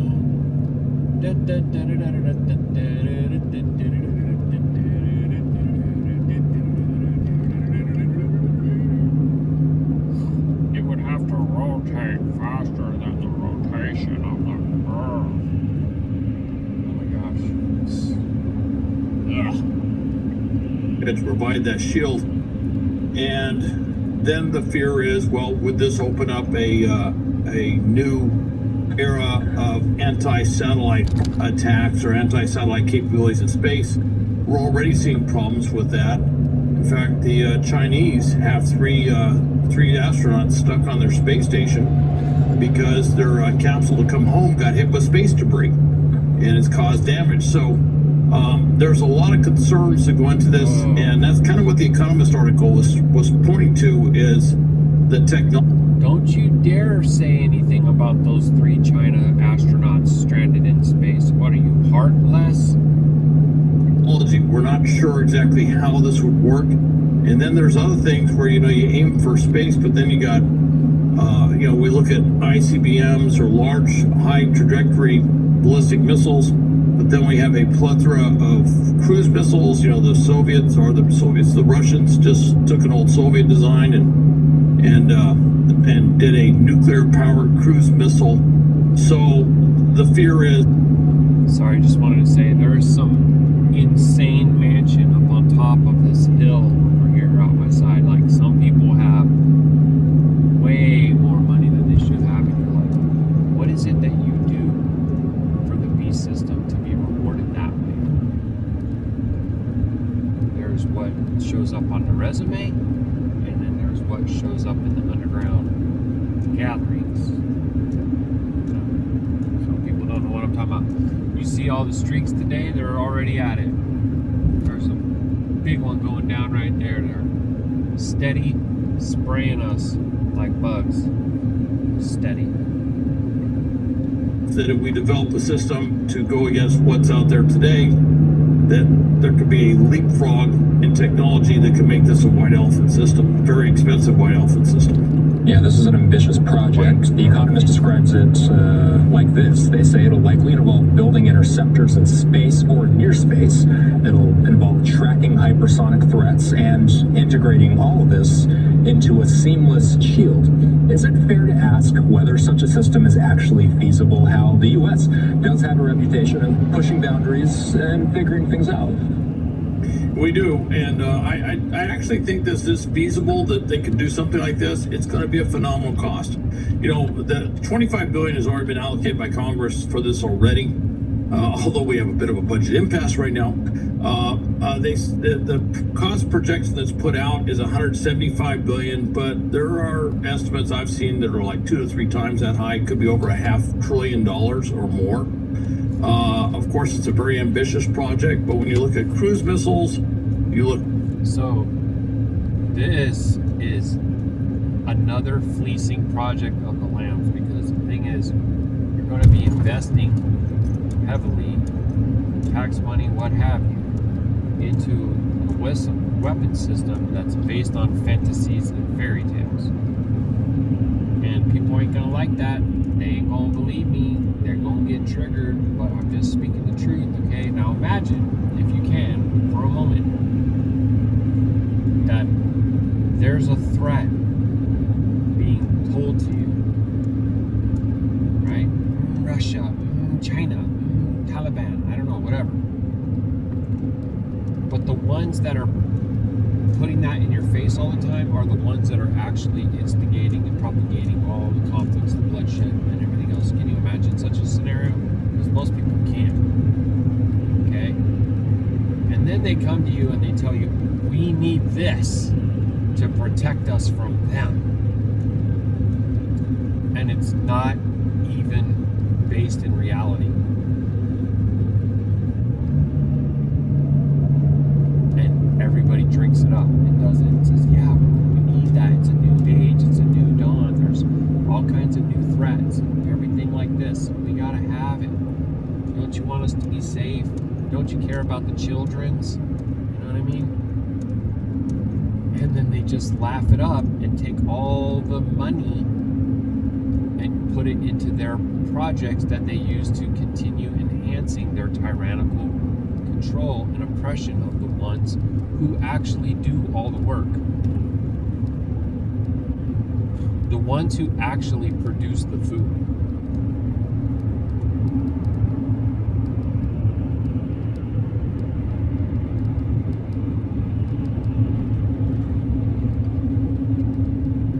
Long-range drones. You look at various submarine launched ballistic missiles and other things, and then also keep in mind that the intercept time frame can be very short. If there's a submarine launching cruise missiles right off our shore, those missiles are flying very low. They're right off our shore, so they could be coming in and hitting within minutes of a major urban center.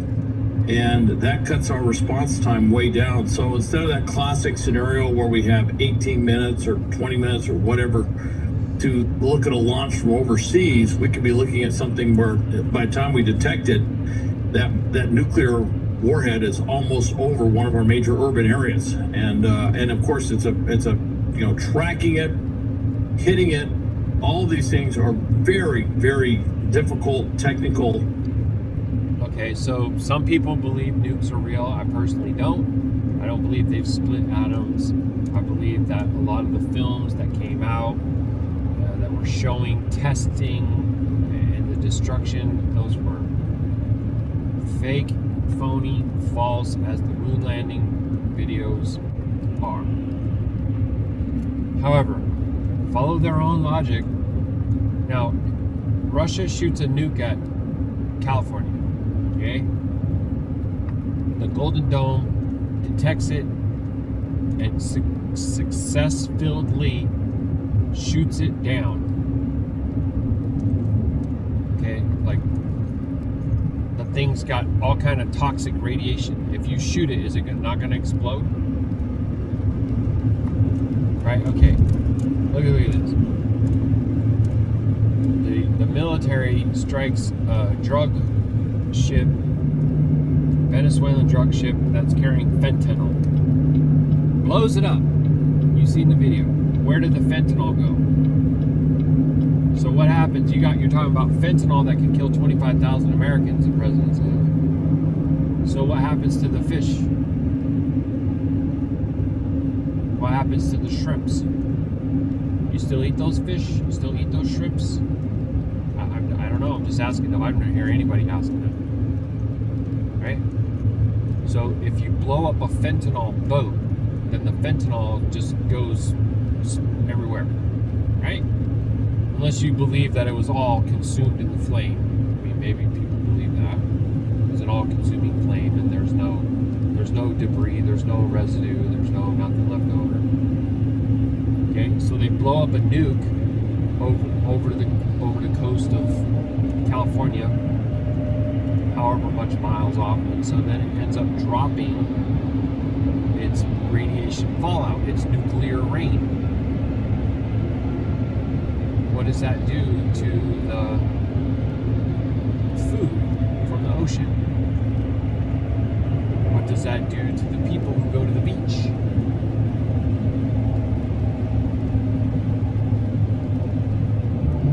It doesn't seem like blowing up a nuclear missile is even an option that would result in no fallout. Oh, it hit it perfectly. These things are amazing. It's like hitting the head of an arrow with the head of an arrow. These guys are amazing what they do. They're just the greatest technological marksmen you've ever seen. Right?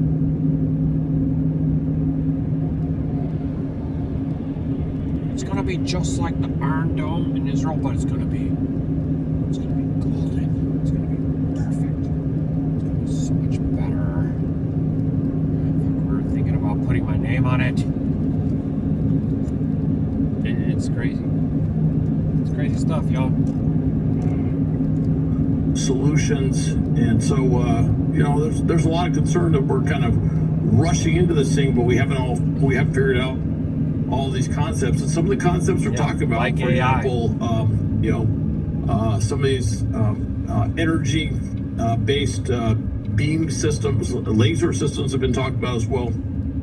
These things have not really been fully developed. So some of the concepps in there not fully developed. Cutting edge science. Sorry, Slovakia, for saying the name of a foreign mighty one right there. Forgive me. Dude, the Navy has mounted on board functioning, usable laser systems on boats. And they have aircraft that have the laser systems mounted to underneath the nose of the plane. Don't sit there and be like, oh, well, those things aren't completely tested and we don't know what. They're in use, bro. They are tested. They are known. Dang. It's just amazing how much they can just lie to you. You know what I'm saying?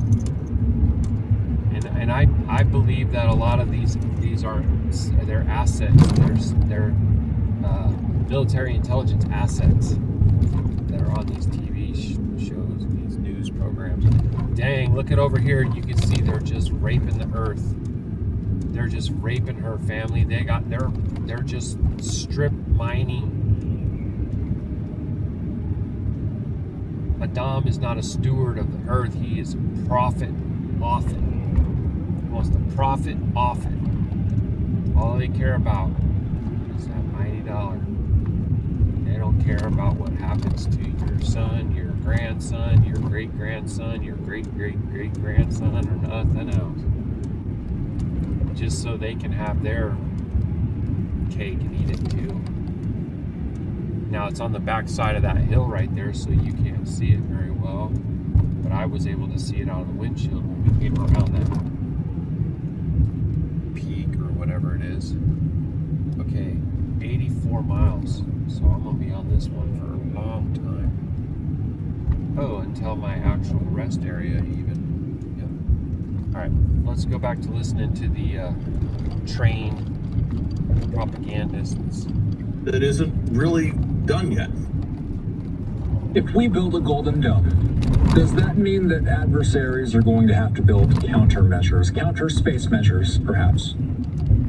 That is a fear, and that's what the economist kind of brings out, which is we could have a new arms race, if you will, kind of like in the 70s, 60s, where we're building arms as quickly as possible, and basically what's happening is because of our dome system, if it's reliant on satellites, our opponents simply go towards a heavy anti-satellite program, which threatens not only the defensive system, but every satellite that we have up there. And of course, if it's employed, then the problem is you can literally just, and this has been talked about a lot, clutter the orbit of the Earth with a bunch of space debris, making it very difficult, if not impossible, to put anything up there again without it getting hit with space debris. And that's stupid. Like, I think that everybody's seen, or you could just do a Google whatever images of satellites in space, and they'll show you, like, bro, I don't even know, tens of thousands, hundreds of thousands of satellites that are supposedly up there orbiting the Earth. And then he's making it sound like it's not already crowded, but they've already shown us that it was crowded.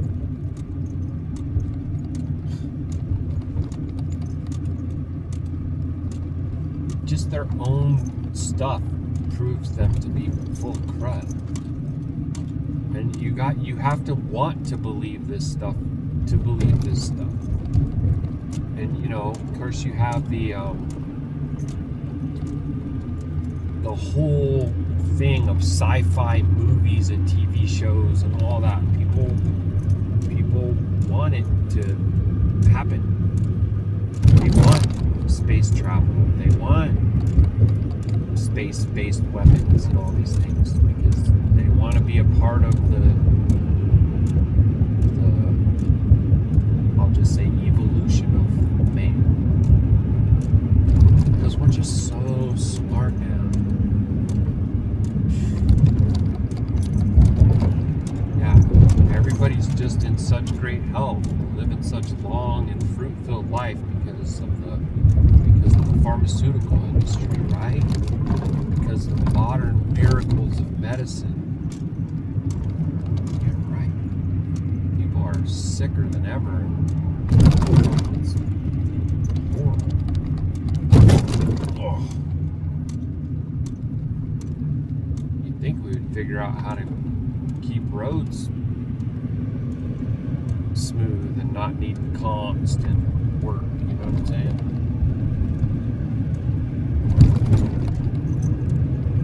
I haven't really looked into this, but I know that some people say that the roads that the Romans laid down lasted centuries, and some of them are still in place. Now, I mean, obviously, I'm not going to be hauling no RV on one of those because it's probably like all, what would it be, like cobblestone or something? I don't know. Hey, we got a tunnel here. This is the Veterans Memorial Tunnel.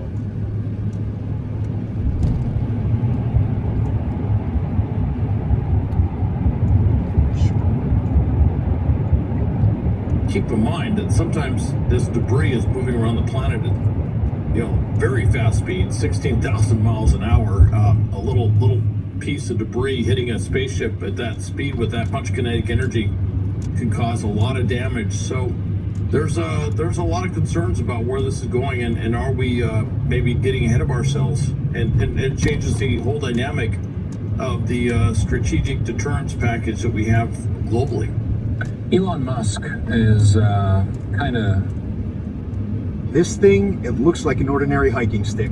It's just another ad popping up, guys. Sorry about that. I'm trying to turn them down as quick as I can, but they just come barging in like they're invited.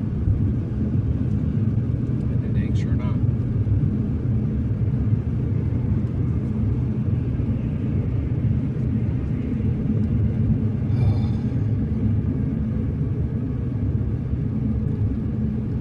Idaho Springs.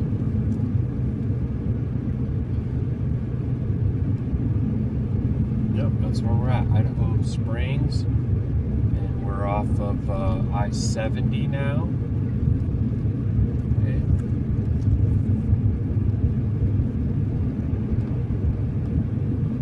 Sometimes you get ads that just won't go away. This looks like one of those ones that's infomercial or some such thing. And then you gotta give me another one after, as if that wasn't long enough. Remember when there were, well, I think that there weren't ads on YouTube at one point, and then they put them on, but they weren't that long. And then now they're just like TV or worse. SpaceX, to be more specific, is getting work into this conversation because about a week ago, the Wall Street Journal said that Musk's SpaceX is set to win a $2 billion Pentagon satellite deal. Is it still unclear who would build the Golden Dome, Al? And is Elon Musk and SpaceX a prime candidate to do it? Austin, SpaceX has tremendous capabilities, and I can't see any way that they would not be a prime candidate for parts of this program. If nothing else, the lift capability that they bring to put that many satellites up in space. And you have to remember, they have done things with satellites, using strings of satellites in space that nobody else had done before. And so they have tremendous capabilities to do all sorts of things that other firms just simply cannot provide.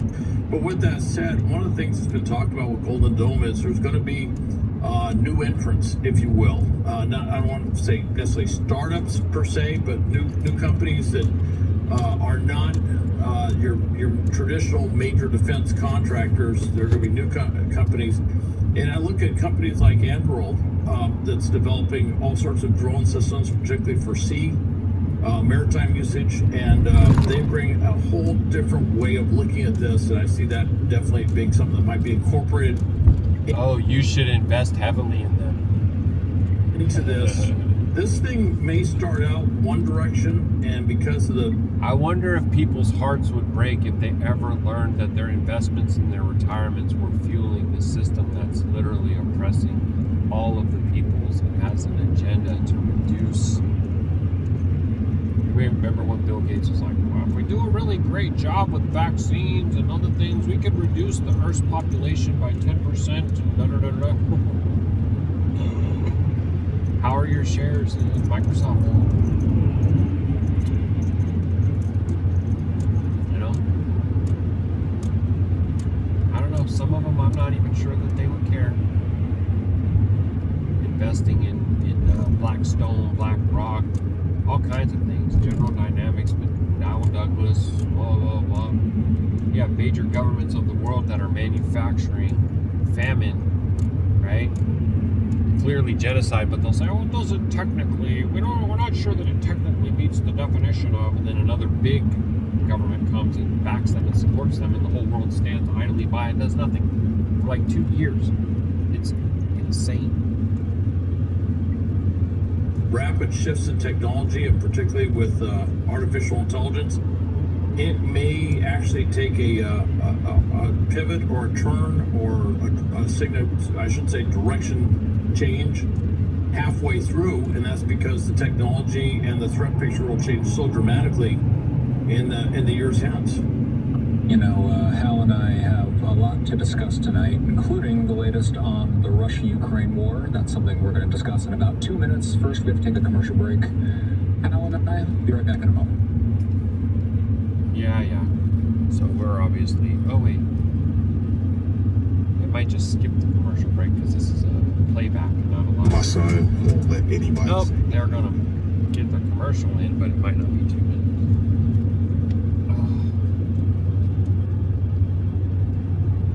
It is pretty through here. I don't know how well you can see it on the camera because it's probably just like too zoomed in. And it's difficult for me to reach over and modify that on here. But I got this sway trailer and a bunch of people whipping by me. Let's see if I can get over there and try something.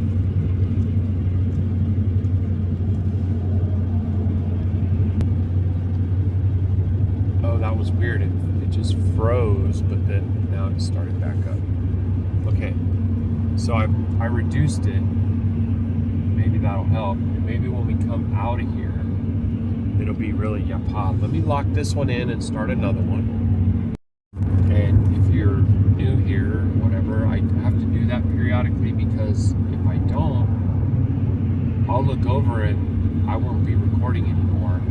And all the things that I said gone, and all the things that you see obviously lost, and it'll just shut itself off. I've had it go into doing an update of itself while I'm using it, and then I'm not able to use the camera for hours.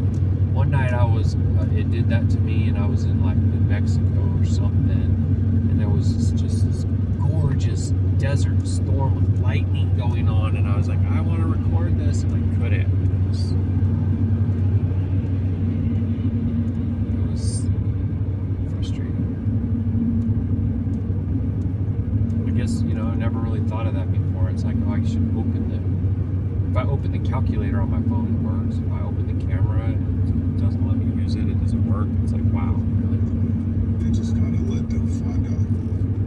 Dude, some of these commercials are literally like the longest that you can imagine. Oh, that particular video ended also. So it wouldn't have mattered. Even though they left it with, we'll be right back to talk about China and whatever. Let's see what they're talking about in live time right now. Perception versus reality when people go to the stores and they're just seeing prices not coming down. Yeah, the reality is the same as what people are seeing. You know, you got to trust people when they tell you that stuff is too expensive in this country. Yeah. You know, groceries are expensive. It costs about 11% more to buy a pound of ground beef than it did a year ago. Rent is still expensive. Housing costs are expensive. You know, interest rates have come down a little bit, but, you know, if you're lucky enough to get into a house, you got to buy furniture that's subject to tariffs, and that's more expensive. So, yeah, the cost of living story is real, and people are voting as if it is. You know, Matt, the political wordplay has been a little interesting lately because, you know, while we previously used to hear people talk about inflation, we're hearing people talk more about affordability right now. And that is a key difference because while the inflation rate has not been eye-popping in comparison to what recently. You gotta love this. There's a sign that says weigh station next right, and it's supposed to say if it's open or closed under it, and it's black. This is just typical stuff that I see out here. The weigh stations are closed all over the place. And this one is like, you gotta exit like you're going down into that little town right there. I'm not going down into there. Especially you can't even mark clearly or not, whether it's open or not. Like, give me a break, bro. And then the other thing is, like, for us RV transporters, a lot of times we're not supposed to go to the weigh stations. And then big trucks, they got onboard stuff that tells them, like almost like an app or something, that tells them if they're supposed to or not, and stuff like that.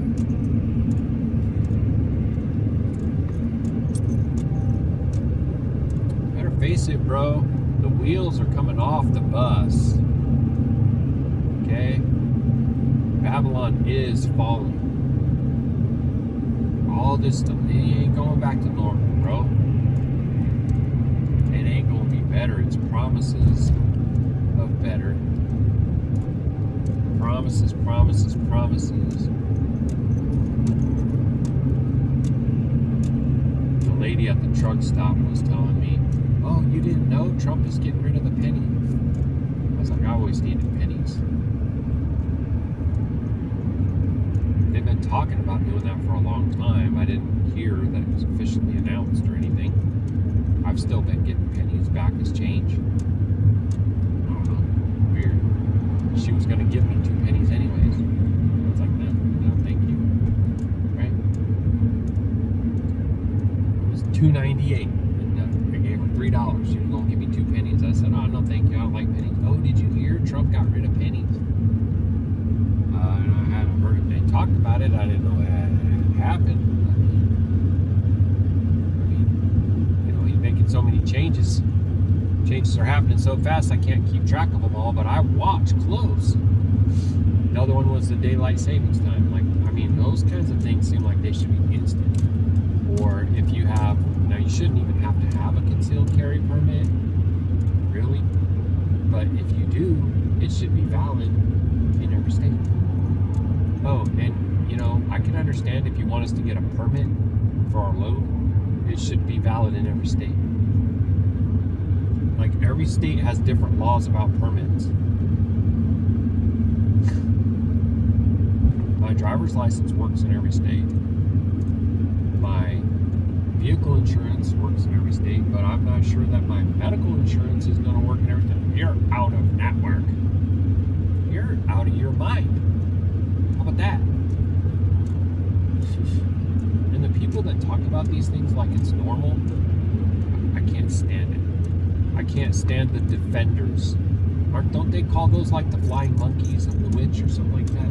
They all show up and mock and scoff and defend the beast system. Yeah. Get behind me, Hashatan. Once these prices get up to a point, that's just kind of where they are. So is affordability a more accurate description of what's going on right now than just talking about what the inflation rate is? Yeah, I think that's right. Inflation is kind of economics jargon, but if you go to the grocery store, you see it. And part of what makes things unaffordable is that prices get high faster than people's wages rise, right? And the labor market is in a kind of a messy place right now. We get big layoffs from Amazon and UPS recently that worried a lot of people. And what that means is that if you've lost a job, it's hard to get a new job. And so it's hard to go to your boss and say, hey, I need a raise, or to go to a new employer and get a raise, right? And so when stuff is expensive, you just don't have the means to pay for it. So that feeds into this affordability problem. It's that wages are also stuck while prices are going up. And this is a situation with the layoffs that have spread out far beyond the federal government right now. We're seeing layoffs in the private sector as well. How uncomfortable does that make economists? Because the last 2 or 3 years, we start out the new year and they talk about whether there's going to be a recession. Are we still on a recession watch right now? We are on recession watch. You had the Treasury Secretary Scott Bessent saying you have sectors of the economy that are in recession right now. I don't think we're there yet. I think you got to caution that we just, things are slowing, but they don't seem to have, fallen. The bottom hasn't fallen out yet entirely. I don't know, something's wrong with my thermometer in my truck. It's saying 23, 23 right here. Not only that, the one on my fridge was acting wonky. It keeps on saying 31, and I'm like, I'll pull stuff out. I'm like, is this even cold? I can't tell what's going on. I can try to make it go down to lower temp. Maybe I'll do that when I stop. I don't know, man. Or it could just be that stuff is going to start acting all wonky like that. Stuff that has to do with technology and digital and blah, blah, blah. I don't know. Let me try something.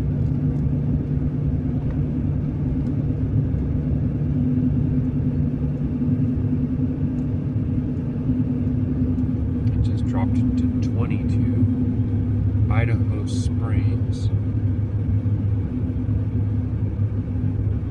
But they don't seem to have, fallen. The bottom hasn't fallen out yet entirely. But the economy is in an uncomfortable moment, and one of the reasons. Sorry, sometimes these guys can really get on my nerves. Yeah, it's now it says 21. That's crazy, bro.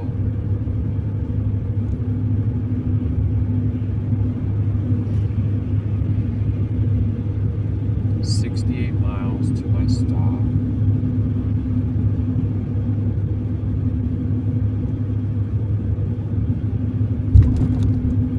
I know that all this gets really long, and it's not for everybody. Honestly, I feel like people who don't have any kind of attention spans continue to be entertained by the beast. It's really ironic. I think that everybody should be fasting from Facebook and stuff, but they won't.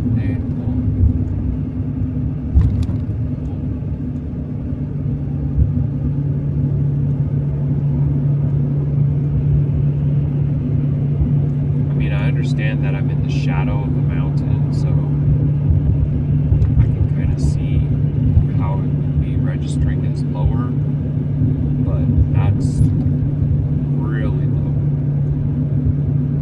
It's definitely not that cold inside the truck right now. It's probably more like 70.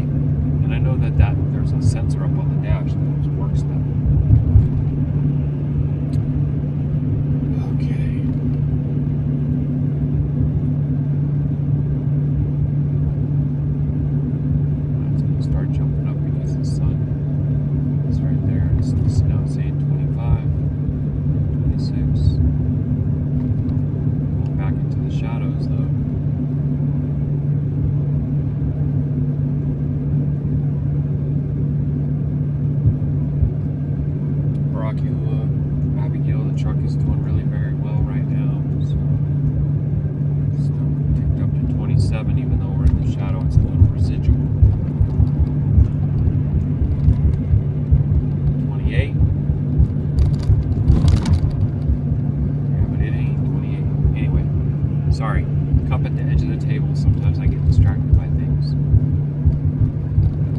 also the burden of being hyper aware, paying attention to so much things.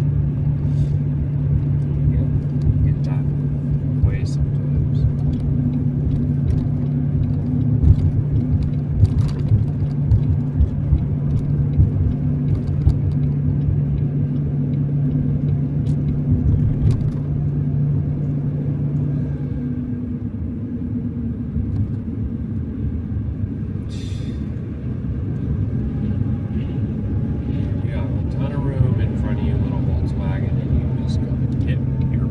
While we're on a hill. Now I have to slow down.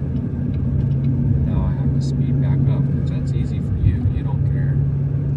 I probably didn't even realize that there's someone on the trailer right behind me. I forgot what I was talking about, family. That's alright. I did want to see what kind of a view you were going to get when we come out of these mountains. Sometimes it's breathtaking. I mean, the mountains are,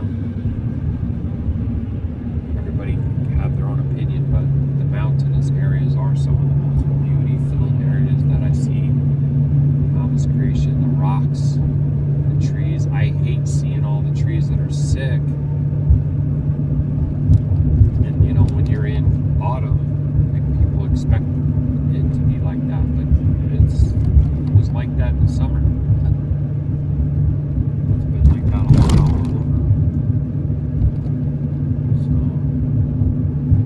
See, I'm not sure that we have 12 months remaining. Again, we'll see. But around September 11th, 2026 seems to be a marker of some sorts. I will say that March 20th, 2027 will be 7 years exactly. I believe the world changed.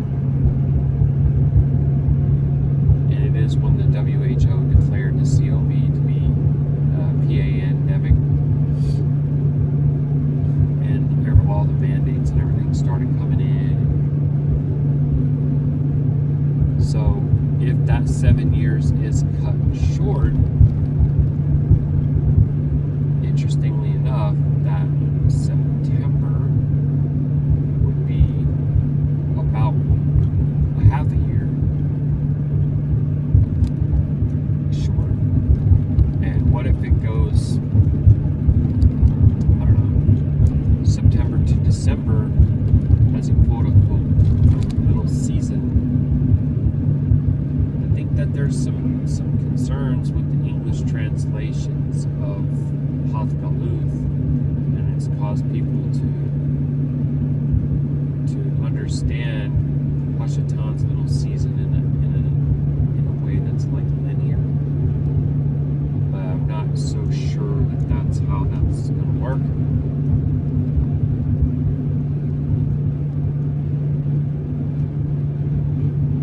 It seems like it could have something to do with the hand of the restrainer being lifted.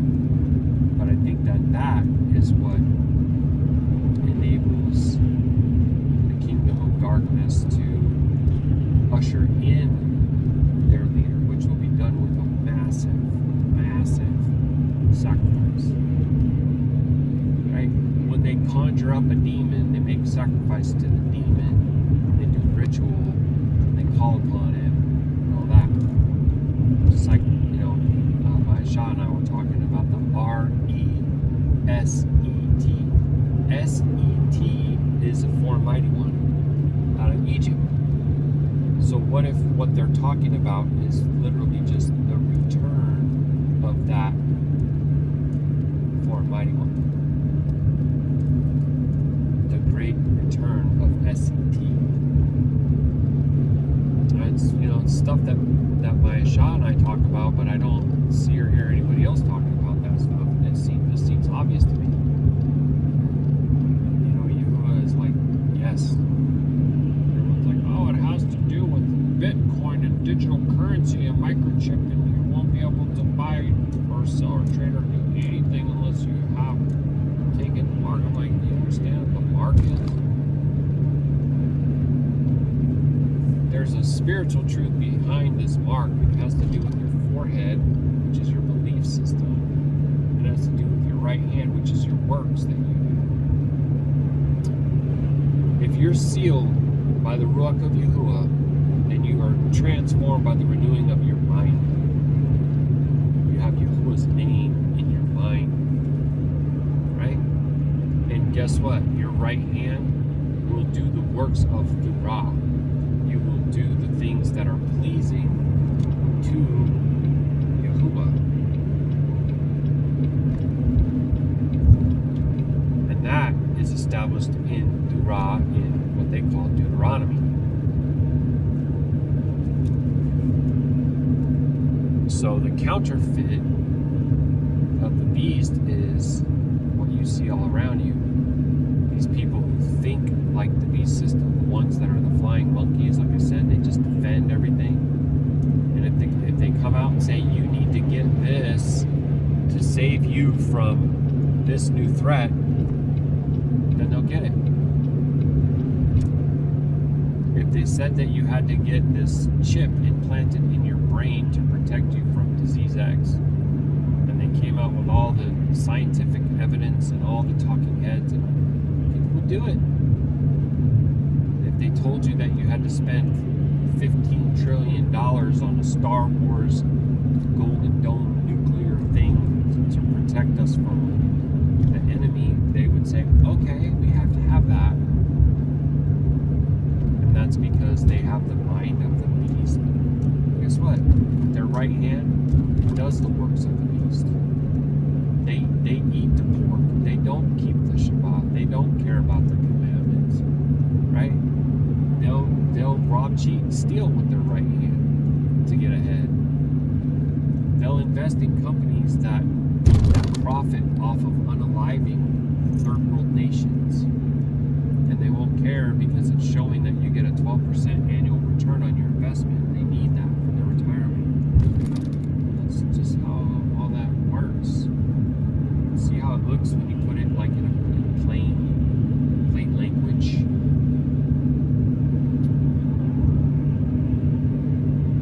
So I'm not really sure how long we stay in these mountains, you know. Looks like it's going to be quite a bit longer, and I know that I'm long-winded and the video is long. You know, I guess it would be great if anybody out there appreciates these types of rants and things to let me know, because I don't really get very much feedback about the way that I'm doing it. I just feel like if Abba tells me to turn on the camera, then I turn on the camera, and if he puts something on my heart to talk about, then I talk about it. That's it. You know, everything about this long form content came from the inspiration of Yahuwah. I don't sit and do Shabbat studies anymore and stuff like that. But I still want to expose the works of darkness, and I still want to make him known in all the world. You know, imagine if these videos became popular in other countries, in African countries, or South American countries, or wherever Yahuwah wills. There's some really pretty snow coming up on my side over here.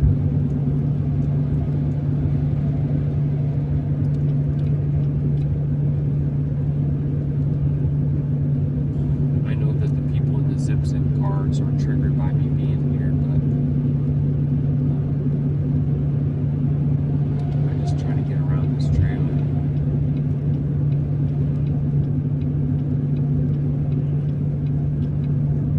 Now I got another one in front of me going slow. This one's a Jeep and he's not even hauling nothing. Oh boy. What do we have here? What? Bro, are you serious right now?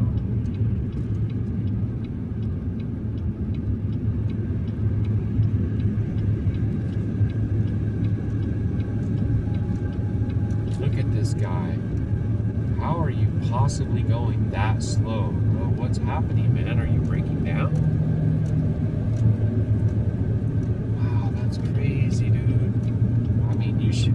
shoulder. I have to build up all my momentum on this hill. Yeah, there's some really gorgeous snow on my side, and look on your side, it's because you get all the sun hitting you right there. But they're also starting to say things like Loveland Pass, which makes me think we're near the summit, so to say. They're spraying snow on their little ski resort. I don't even think it's open. There's no one skiing there. Maybe it's too early in the season. I have no idea. Oh, that noise.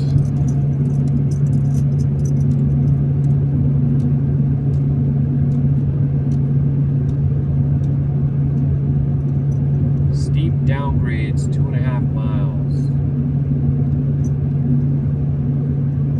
Got 50 miles to our stop. Bobby willing, I'll cook, make the coffee.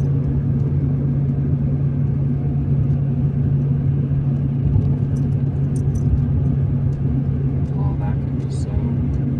I do see some snow coming on your side of the road up here. And soon, I think we'll be seeing lots of snow, lots of places, lots of times. Here's another tunnel. This one, oh, this is that Eisenhower tunnel, 1973, so this one's kind of long. It makes me want to honk my horn, like the little boy in me wants to play when I come into these tunnels. Is anyone else like that? Now there's like snow and ice on the right side of this lane here. So let's get a couple little honks, huh?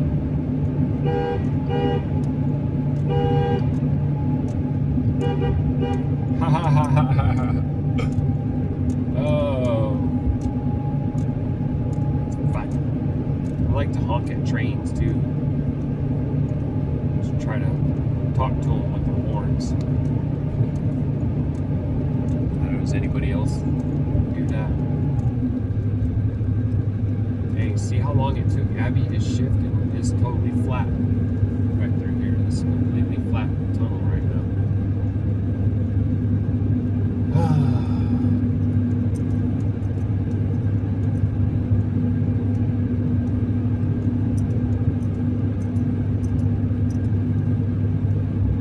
I know that one of my fellow co-workers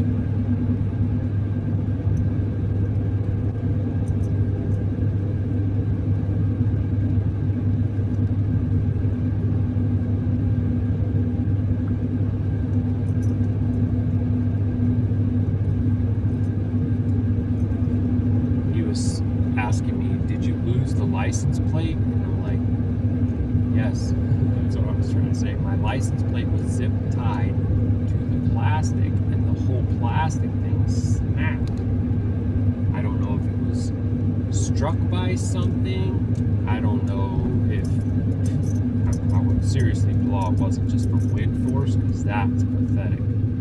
Right? It's designed to attach a plate to it. But I wouldn't be surprised because everything's so cheap. Or someone came by and was being a punk and snapped it off. Also possible. Okay. So it's telling me that ice is possible on the road, which is funny because I've been in that condition already for hours.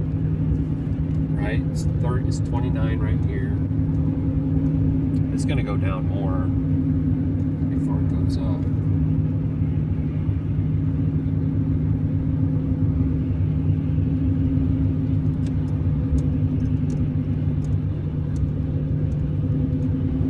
Try to use the trailer brake to help control the descent, but also don't want it to get too hot. I'm not sure how long you can quote unquote keep it on, you know what I mean? But it should be plenty considering these are brand new trailers.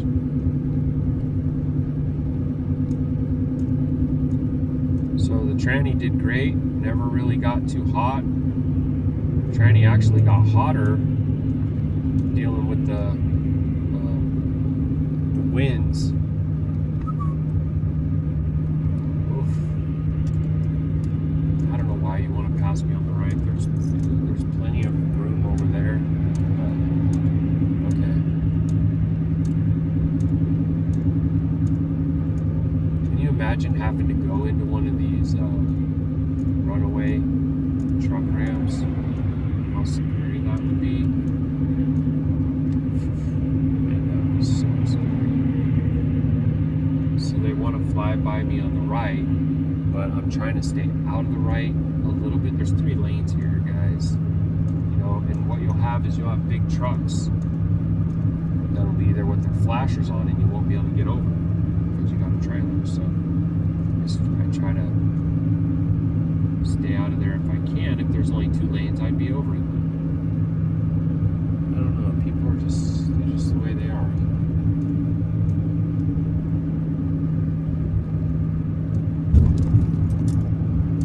They told me that the rear brake pads on Abigail are 6 mil. I think that I saw.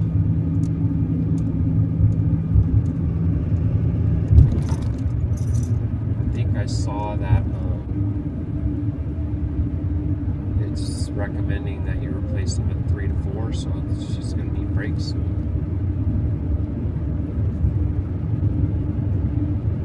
I really had such a great time working on the truck with my brother.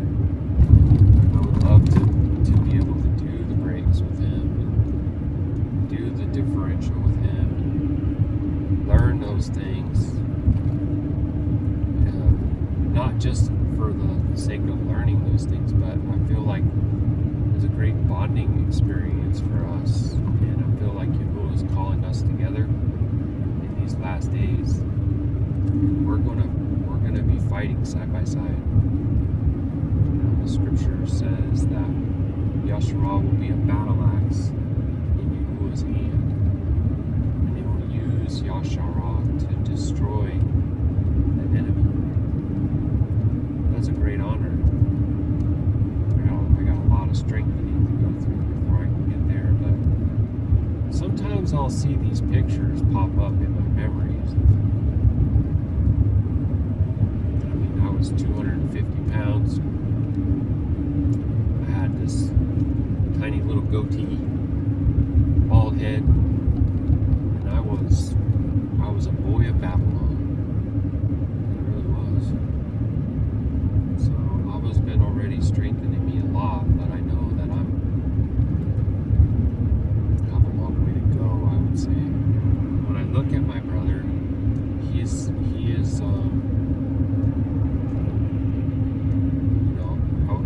obviously he's a man of Yahuah. I'm a fan of Yahuah too, but I'm saying, like, he knows all these things about, like, working on trucks and, like, hunting elk and bear and cougar and mountain lion and all this stuff, right? Being able to fish and catch enough fish to feed a camp of people, to teach others how to do it. And, like, he's the greatest guide. Like, he took me, we had to go up this really steep slope, kind of like the one you're looking at right out the window there. And I was, like, trying to go up it, you know, with my leg and stuff, which my leg doesn't do well at uphill. It doesn't do well at steep angles or slippery ground or uneven ground, but I can off-road it a bit. But so anyway, I was going up and he was right behind me. I didn't realize that he was literally right behind me. Like, it's in him to know to be right there. And when I felt myself like I was going to start tipping backwards because my leg wasn't rolling over the toe, because the toe is spring loaded, so you have to put weight on it, and then it springs, and then it pushes back and returns the energy. That's how it works. See, here's a big rig in the right lane, and his brakes are smoking. Anyways, he was right there with his hand. He put his hand like right on my tailbone, right? Give me that just little bit of support, that little bit of boost that I needed. And he ended up doing it like, I don't know, guys, I'd say probably like 5 different times as we went up that steep slope. And then when we got up to the top, there was this gorgeous lake. I had no idea we were climbing up to get to a lake, and that's exactly what we did. And it was so gorgeous. It's just Abba's creations, Yah-Pa, right? Filled with beauty.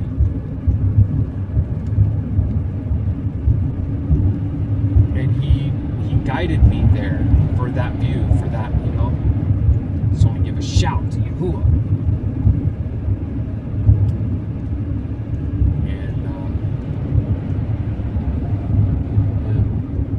There's a lot of things that I love about my Ak, but I really love that about him. You know, I love that when we talk about the Ruach of Yahuah and the guilt hits him, you can see the tears of what they call J-O-Y. I don't like to say J-O-Y. It's a very unclean word, you guys. Please don't use it. Look up the etymology. It'll tell you that it's basically, oh yeah, great job on the roads for people. Basically like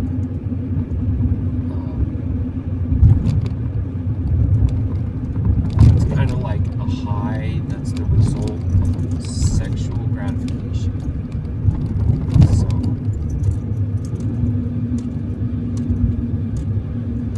you don't want to use it.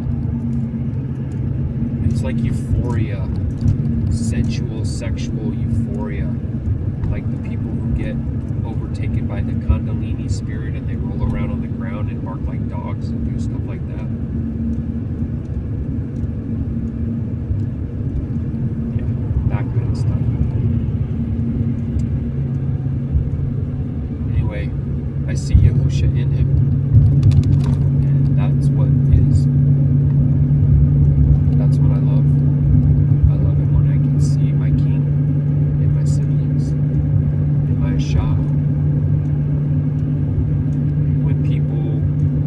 When you present the truth and love and patience and they reject it and become mockers and scoffers and start calling names and all that,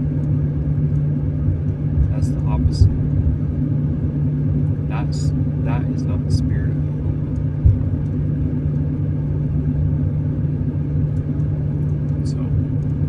So it is, so it goes. Alright, there's a lake right around here. It's just on the other side of this ridge on my side, it looks like. So most likely will not be able to see it. I might be able to see it, I don't know. It's probably a very great and large view of it. There it is. Sorry guys that you can't see that. It is gorgeous. You could Google and look at pictures. Let me see if I can find the name for you. So they call it Dylan. It keeps moving on me. Dylan Reservoir. So it's not necessarily that it is man-made, but it may be that it is enhanced. Erecting a dam, right? Sucking the life out of it.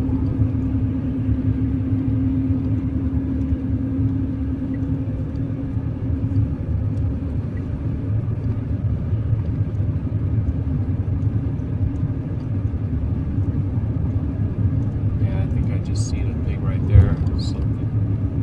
Dam Road, Dylan Dam Road.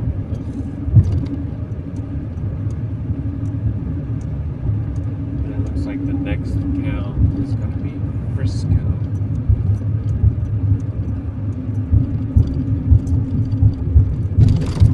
Well, I do have some concern though that, you know, these segments are becoming too long.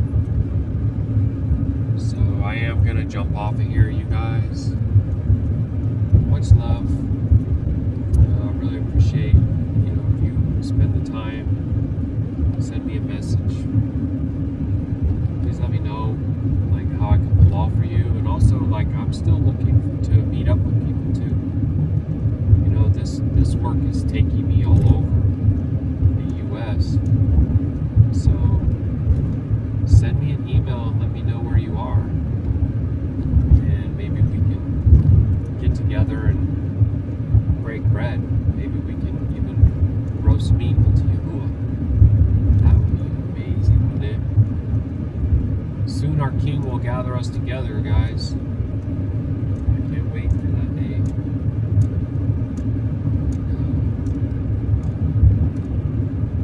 I'm also so excited to know that he's going to put an end to all these things that are oppressing us.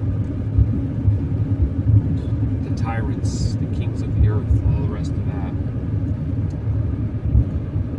There are certain things that Yahuah hates. And I think one is his feet that are swift to the shedding of blood. And he has a commandment not to drink the blood. And just know that the enemy breaks all of these commandments.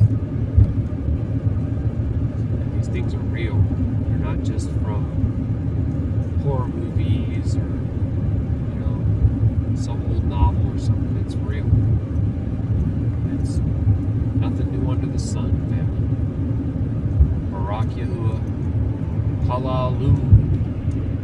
Yahuah. See you on the next one, Abba willing, guys. Shalom, shalom. Shalom, family.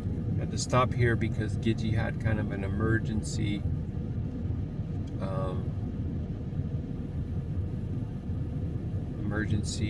potty request. Even though she's had to step on a sticker bush and gave a little yipe. And this is like rough right through here. Went off the edge. That thing was like, oh. I don't know exactly where we are, but it's rough around here. Even though it's so gorgeous, the mountains and everything. But they had a dam a little bit back there, which kills everything. I've talked about that before at length. Look at the colors of the leaves down in there. How gorgeous it is. So anyway, we jump back out onto here, which is I-70, and we're trying to get to Grand Junction, Colorado, and then from there we're going to jump on something called 6 that cuts through to Provo, and it's probably going to be interesting, challenging, amazing. I don't know. So I got to tell you guys what happened. So I stopped at that rest area a while back to make a second cup of coffee and cook something. And when I opened the fridge, it had a strong smell. And it had been saying 31 on the top, which I thought that it was just because it was really cold last night in the 20s, that the fridge wasn't really needing to kick on. But because of the smell, I looked it up, and it was like, it's a code meaning low power or something. Unplug it, turn it off for 10 minutes, try again. If not, check your power source. So I tried the 10-minute thing. Didn't help. It still said 31. So I tried to check the jump box, which usually... So the jump box is recharged by the Jackery, and the jump box powers the fridge. That way if the Jackery were to die, the jump box would keep the fridge going. It's been working like that for a while. Pretty long time, to be honest. For some reason, the jump box is not recharging now. I took it out, plugged it directly in, like it's like something's wrong with it. And I just bought the thing, like in July. I'm so sick of all the crap that we deal with, you guys. We're not supposed to have to replace things like that. Things aren't supposed to fail like that. So anyway, I plugged the fridge directly into the Jackery and it's cooling, and now it's finally got itself back down from 68 to 30. I think 6. I don't know how much of the food is damaged. It makes me very sad and angry. Especially my Ak gave me meat that he harvested himself, and I only got to have one serving of it, which I just cooked and ate because I was like, well, this is the newest thing that's in here. I smelled some of the beef that I had brought from home, and it smelled off, and it even had like a little bit of a color to it. And I was like, oh man, I gotta throw this out.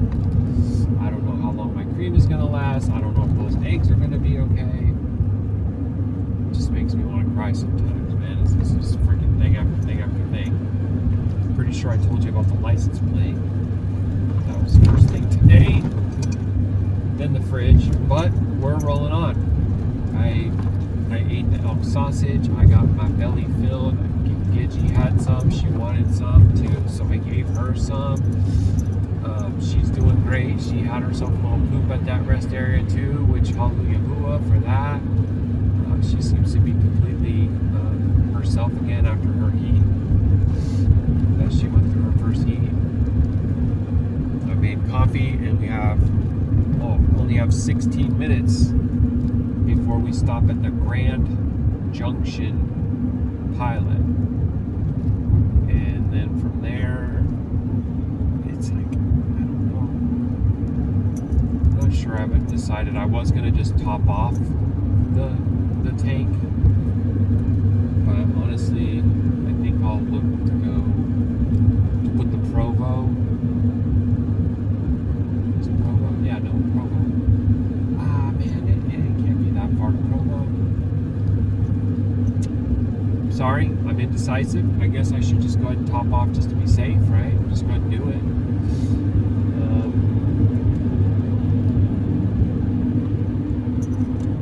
I feel like everything's going okie dokie with the trucks, running strong, even with the hills. Been watching the transmission temperature, it's been okay. When I stopped to cook, there was a pretty strong odor from the brakes, but I think that's also pretty normal, especially after coming down a steep descent and not really using like any engine brake or anything. So that is the update. Baruk Atah Yahuah that the fridge is not broken, but it does seem like the jump box is broken. I got it at Harbor Freight not even that long ago. I'm not sure where the receipt is, but I might still reach out to them and say, hey, look, like this thing's not charging. I need you to at least give me like a store credit or something because I need to replace it. Or they might tell you that you have to contact the manufacturer. I don't even know. I'm so sick of all the bullcrap and of things failing and needing to be replaced and everything just being junk.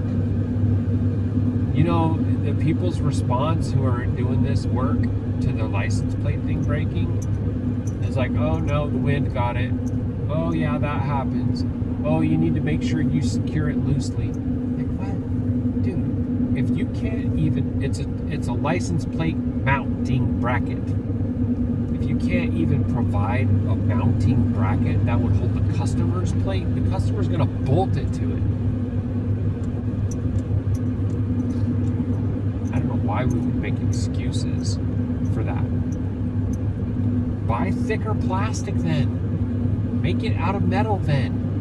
What the heck, dude? Why would that be normal? That is not normal. Guess what? It's gonna probably end up costing me $50 because they chose to shortcut and use cheap plastic. It's gonna cost me $50. I didn't do anything wrong, but I'm paying for it. You see what I'm saying? This is like what I was talking about earlier, man. This is how it's gonna be all the time with everything. Just like that stupid jump box failing. Like, what? Some people would just end up eating it and buying another one because, like, well, what are you supposed to do? You know what I mean? Let me crank up my speed a little bit. So, yeah, I got about 14 minutes until I get to Grand Junction. The truck on the tank is filled. I and even take a peek at the tank in the back and decide if I want to throw anything in it, because I might only be able to throw like a couple $100 in. Maybe I should. I don't know yet.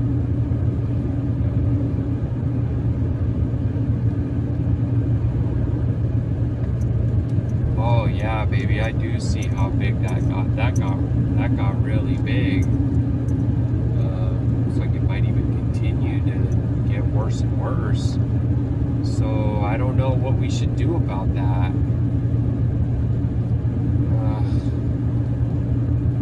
I don't know how big the pieces are that are still salvageable. You know what I mean?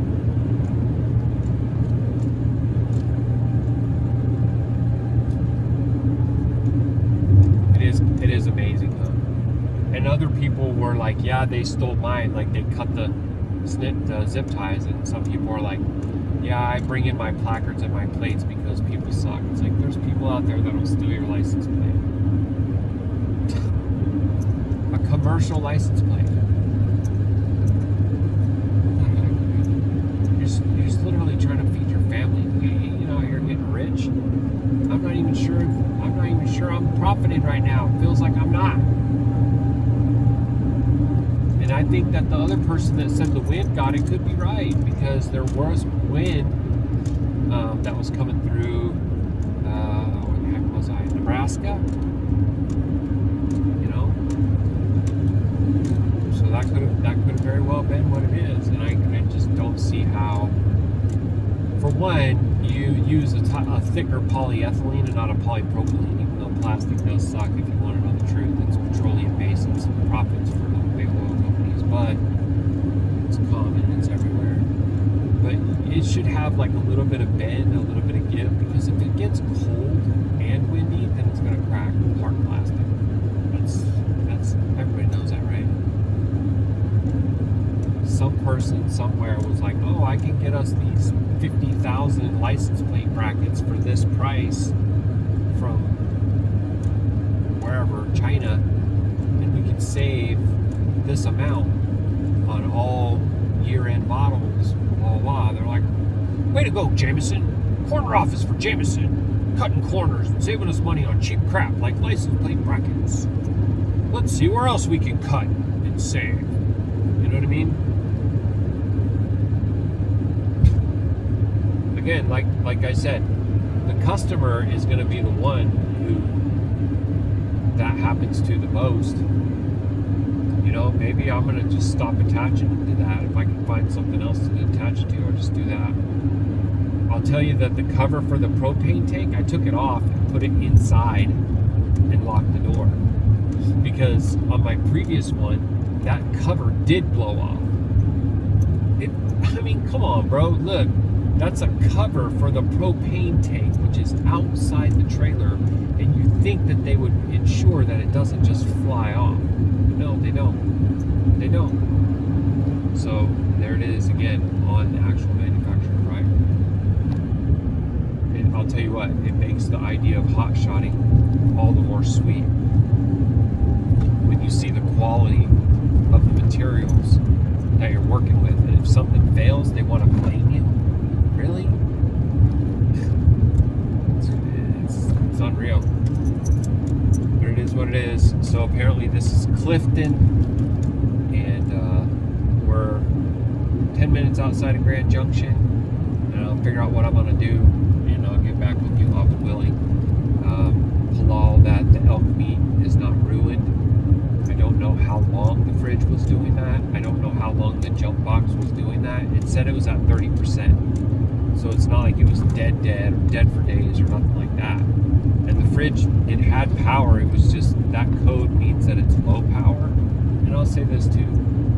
The fridge has a beep. When you touch the button, it goes beep, beep, beep, beep. So if it's giving low power and it falls outside of, say, 10 degrees of the adjusted temperature, make it a little alarm. Beep, beep, beep, beep. Beep, beep, or even one beep every 30 seconds to let the user know your food could be spoiling in here. And also, don't write the code 31, because that looks like a temperature near where a lot of people would actually adjust it. Make it say 4 for failure 4 or something. Like, come on, man. This stuff should be obvious, but whatever. I don't know. I'm sick of the cheap crap breaking and being unreliable. And then everyone wants to give us a really hard time if we make a mistake that anyone could make. You know? Now the company's going to want me to pay money because the license plate bracket that's meant to mount and hold your license plate broke. I didn't bump into nothing. I didn't do nothing. All I'm doing is transporting it, driving it. You know what I'm saying? Like that's messed up, bro. It's totally messed up. Anyways, Shalom, Shalom, Mashpaka. Looks like a lot of people go racing dune vehicles out there or something, huh? Quads, four-wheelers, motorcycles, sand dunes in Colorado. Yeah. Shalom. Baruk Atah Yahuah. Qadash, Qadash, Qadash Ki Shamka.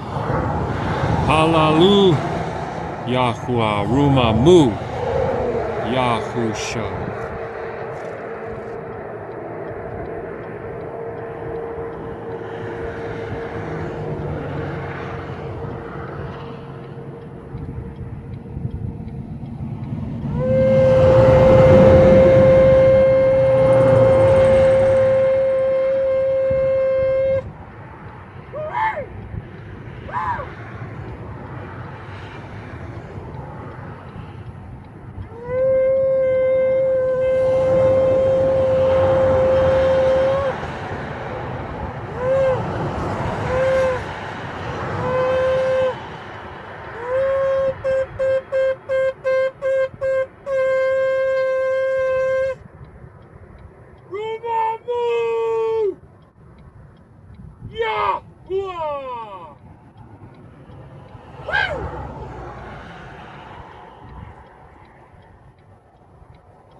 Hallelujah. Hallelujah. All right. So we are on US 6 that cuts through from Grand Junction, Colorado, or actually kind of closer to like Green River, Utah. I feel like it was more like that's where I got on it, like Green River. And then it's supposed to come out, I think, near like Provo, or it's going to go through 15, so we'll go through Salt Lake and Ogden again, and then we'll start making our way up to 84. I think it's 84, it could be 86, but it makes a little bit of a north and west jaunt towards like Boise, basically. So we'll see how far we can get. I'm shooting for this 375 miles, which is in Jerome, Jerome, instead of Jeremy. It's just spelled closely to my own name. I should say the name of my birth certificate, but anyway, that's a whole separate matter. We should talk about that sometime. I've talked about it before in some Lost Tribesmen videos that I did several years back.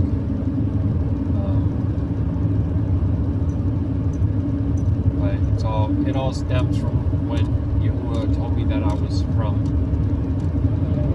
Simeon, which is not really Simeon, it's Shavuot, but it's one of the 12 sons of Yashar'Al. Kind of struck me. Ain't this area pretty? Like these painted rocks, I guess you could call them. I don't know. Maybe that is what they call them.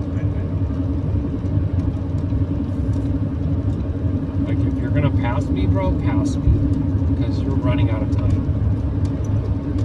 You had all that time and you wait till now. It's over. Jeez, dude. It's like a day late and $1 short, right? Story of our lives. yeah, so I wasn't too sure what to expect with this road, and so far it's okie dokie. It's going to probably cut through some steep mountainous areas too, but you can see right now it's more like mesa and desert. It was great to blast the Rams horn again. It's been a little while.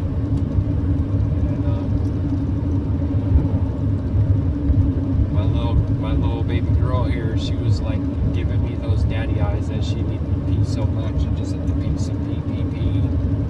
So I stopped, and it was not a great spot as far as like safely getting off the road and all, and there was a pretty tall shoulder to drop off the edge of into the dirt, but we did it, man. Come on, if you can't do it in this truck, right? The trailer has plenty of clearance, and it's got its own little off-road tires.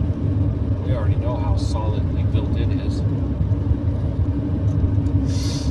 But then once I did, I said, wow, look at this spot, look at this, all this creation right here. I should get this car. So, Baruk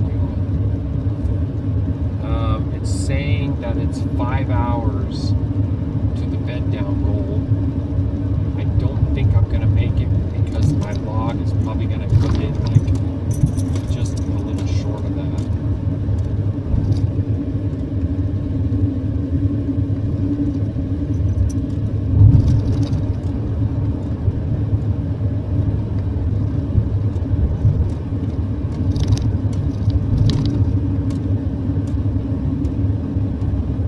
Pumping some fuel over now. We'll keep an eye on the temperature of the tranny and all.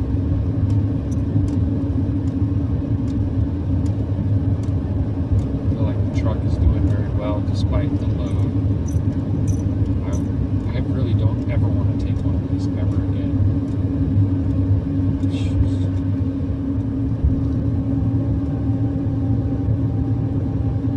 If you're thinking of getting one of these new 2-story destination trailers, please consider everything about how you're going to haul it and move it around, or if you're going to just put it up somewhere and leave it there or whatever. Please think about those things. Don't just watch a YouTube video review and be like, oh, look, it has this, and this, and look at how they make the cabinets, look at how they do the floor, and I love that shower, and all of that stuff is all important, but it's secondary really to the meat.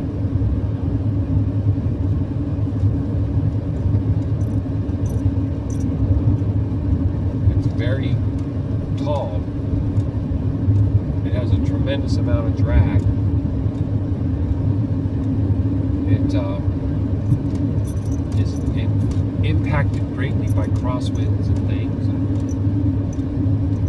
you know, this is a whole ton truck that I'm hauling it with. It's not like it's some little half-ton or quarter-ton truck. And it's got a 6.6 liter Duramax, so this is a strong diesel engine for pulling RV trailers. So just think about all that stuff.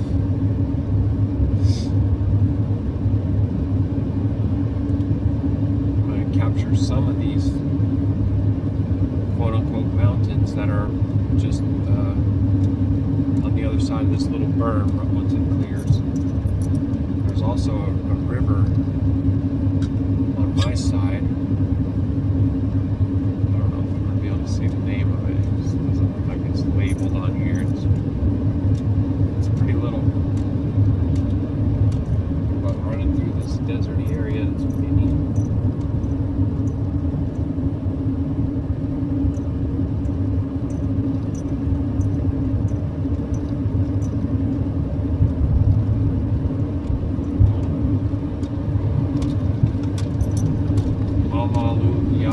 In less than 24 hours, I should be able to check in to the hotel, be with my son and wife. May he allow me to deliver this trailer safely, on time, and not get hit with any charges.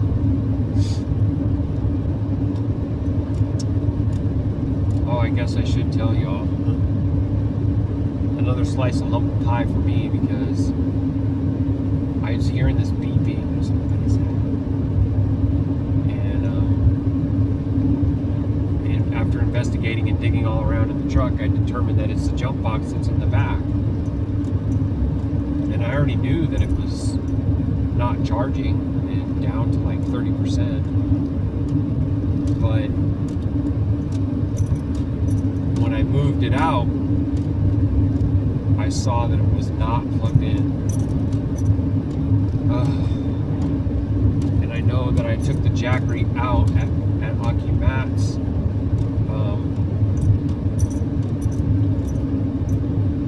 Where I disconnected everything. I'm trying to retrace my steps now. It might not be. Dang, it might not have even been then. It might have been at the rest area in Edwards, Colorado, that the event happened, where I did not plug it back in. Anyway, the jackery is working fine. The fridge is working fine. It's Jeremy's brain that's not working so fine sometimes, you know? And so, hallelujah that the equipment is working. And now halal that elk meat is not ruined, because I am going to be so heartbroken and feel like the biggest turd monkey that he gifted me that meat, and I screwed it up.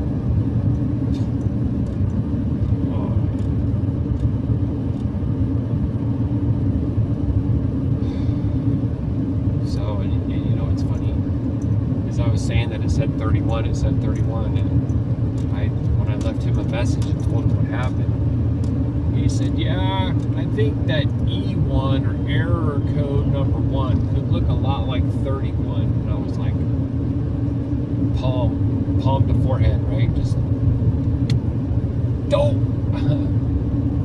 It probably was E1 the whole time. So there you go, for the sake of all transparency, that we're all just out here striving to do the best we can. Ain't nobody perfect. I'm far from perfect, and I'm just your brother, and I'm just trying to share the things that Yahuwah puts on my heart and on my mind, and what He reveals to me and teaches me. And I mess up a lot of stuff.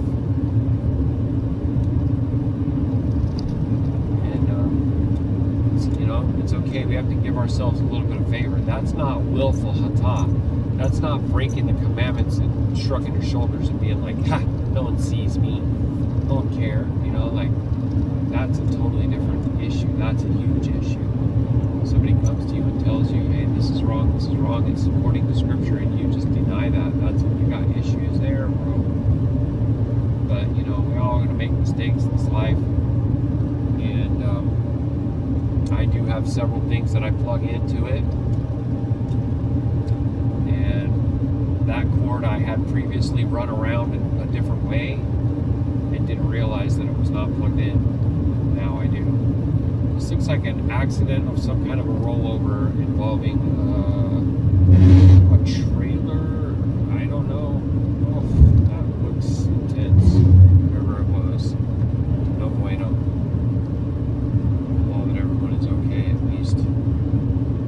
So those are the mountains that I wanted y'all to be able to see. I think that they're just yapa gorgeous, like all the rest of Abba's creation, in all honesty, right? She's bone dry, ain't no water in there. Ain't no water in there. Alright, so I'm going to try to cut through here and make sure I keep a very close eye on the truck and the trailer. I don't have no issues. And allow for safe arrival at the bed down spot so that we can get up and get the trailer delivered in the dawning. Explain everything to the dealership. And I'm sure they'll write it up under warranty. And I gotta ask them to make sure to write on my form, no driver damage.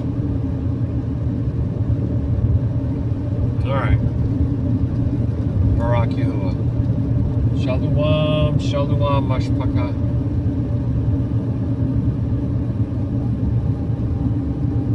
Barukah, much love, and Ahaba, I should say Barukah, favor from above, and Ahaba, much love in Yahuwah. Oh, and let me just say, you know, when I raise a shout unto Yah, when I say Baruk Atah Yahuah and Ruvamu Yahusha, I am worshiping the one and only all. The one and only all. Yah.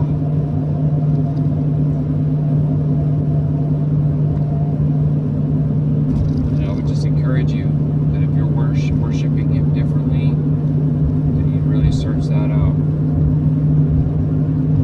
Seek it out. He's the only husband. He's the only king. He's the only creator. He's the only deliverer. He's the one and only Elohim, the Ancient of Days, the Eternal One, our Father, and our King, Yah. Shalom.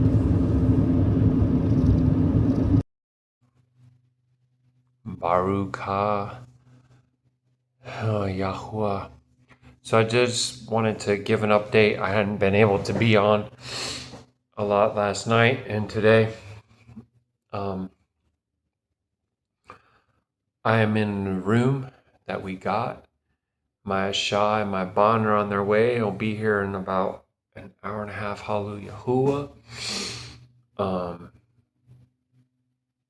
I got the massive trailer dropped off. Talked with the person there. They're like, oh yeah, that's definitely not driver damage, but they won't write on the paperwork not driver damage. I have no idea why.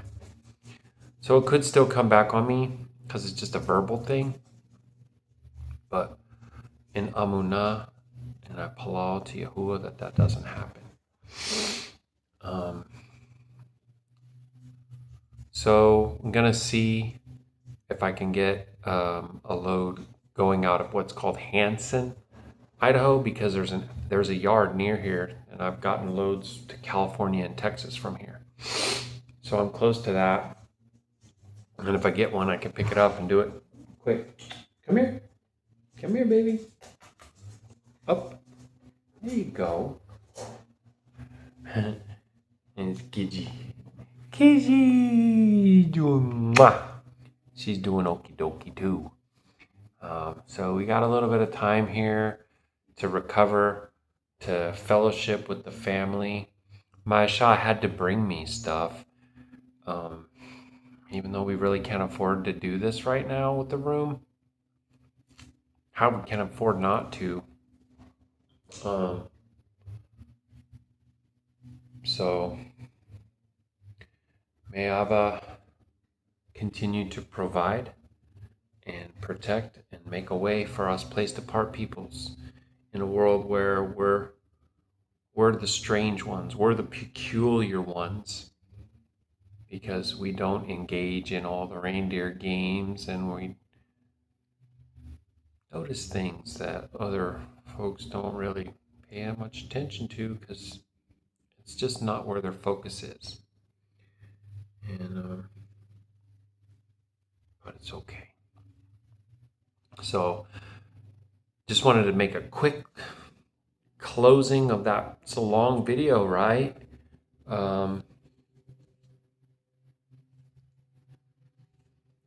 I forgot. LaGrange, Indiana to Meridian, Idaho. Massive. That thing was not well. I think overall I might have averaged 6 miles to the gallon. And I definitely think it was hard on the transmission, although the transmission fluid is showing okie dokie. It was really hard to see if there were any leaks because I had to park where big rigs park a lot, and you can, the whole thing has got oil stains on the ground. So there's that. Got the fridge in here, it's plugged in. Everything's working on the fridge. It was my mistake. Recharging the Jackery. They do have laundry here. There's no charge. My Shah got me a big of like a big pillow of a bed that literally, you guys won't even believe it. It fits right in the dimensions of the back seat on top of the bed frame that Atah Yahuah and I built. I think that Yahuah was like, this is the bed for Yarmayahu. Your Shah's going to get it for you for free. Come meet you, bring it. I can't wait to try it. I think it's going to be amazing. Hallelujah, Yahuah. Get the air mattress out. Stop doing that. That thing is so cold. The last couple nights, just so cold. 29 degrees. It can get colder, obviously, but when it's 29 degrees and you have an air mattress under you, even if you insulate it with a sleeping bag, it doesn't matter. It's cold. It's cold. Baruk Yahuah. Then I got my little space heater right here, boy. She just cuddles right up to you and keeps you warm. She tries her little chihuahua heart out. Anyways, guys, thanks for watching. Whatever they like, comment, share, subscribe, all the things, but also email me and let me know if I can sorry for doing that. That's not actually clean. Petition to the Father on your behalf. If I can meet you, if we could do immersions together, if we could have an offering by fire to Yahuah together, just break bread, whatever it is. Abba's got me out here for a reason. Sometimes it feels like it's impossible to provide for my house in this economy. I can't even tell you. You guys, let me just tell you, I did added up what I had to spend on fuel. $1,403.05 is what I spent. Now, my tanks are not filled right now, but I'm like, I'm not getting no more. I was almost out. Like, I got down to $90 on my Comdata card, my fuel card. So I had to spend $14.04 basically to make $29.56. So guess what? I had to spend $14 to make $15.50. I had to spend $14.05 or $14.04 to make $14.50. I mean, that's no bueno. That is no bueno. And with all the loads I've taken, 27 loads since I've been doing this job now for 5 months, I should have about $4,800 in savings. No, I don't have $4,800 in savings. I have no idea how I'm going to pay for our steer. I have no idea how I'm going to pay my family back for the money they lent, and Baruk Yahuah that they're being understanding. My truck payment is coming due in a couple of days. Hallelujah, Yahuah. I asked them for a hasad or a skip, and it was granted. Because otherwise, I don't know. That's what it is, man. We're in between that rock and a hard place. We're in between the Red Sea and Pharaoh, and we're just here crying out to Abba, help, help, help, help, help, help. He's so taub. He's so taub, you guys. Baruk Yahuah. Hallelujah, Yahuah. And I'll let you know in the next video, I'm willing, if I do get that load coming out of here. Because if I get a load coming out of here, say it's going down to Texas, as soon as I pick it up, I can put $1,000 in our bank, which we need desperately. Anyways, that's all for now, family. Baruk Ha, favor from on high. Ahaba, much love in Yahuah, who is Yahusha, our Yeshua, our Alua, the only Elohim, the Malach Sadak, King of Righteousness, Ancient of Days, without beginning, without ending, without mother, without father. Go read Hebrews chapter 7, Abrim chapter 7, and come out of the Yiddish Melchizedek deception. Malach, King, Tzaddak, righteous. That's what it is. It ain't Melchizedek. It's Malach Zadok. See how simple it really is? They deceive us with all kinds of chaos, confusion. That's what they do. Priests of Baal. Yahuwah rebuked them. Shalom, family.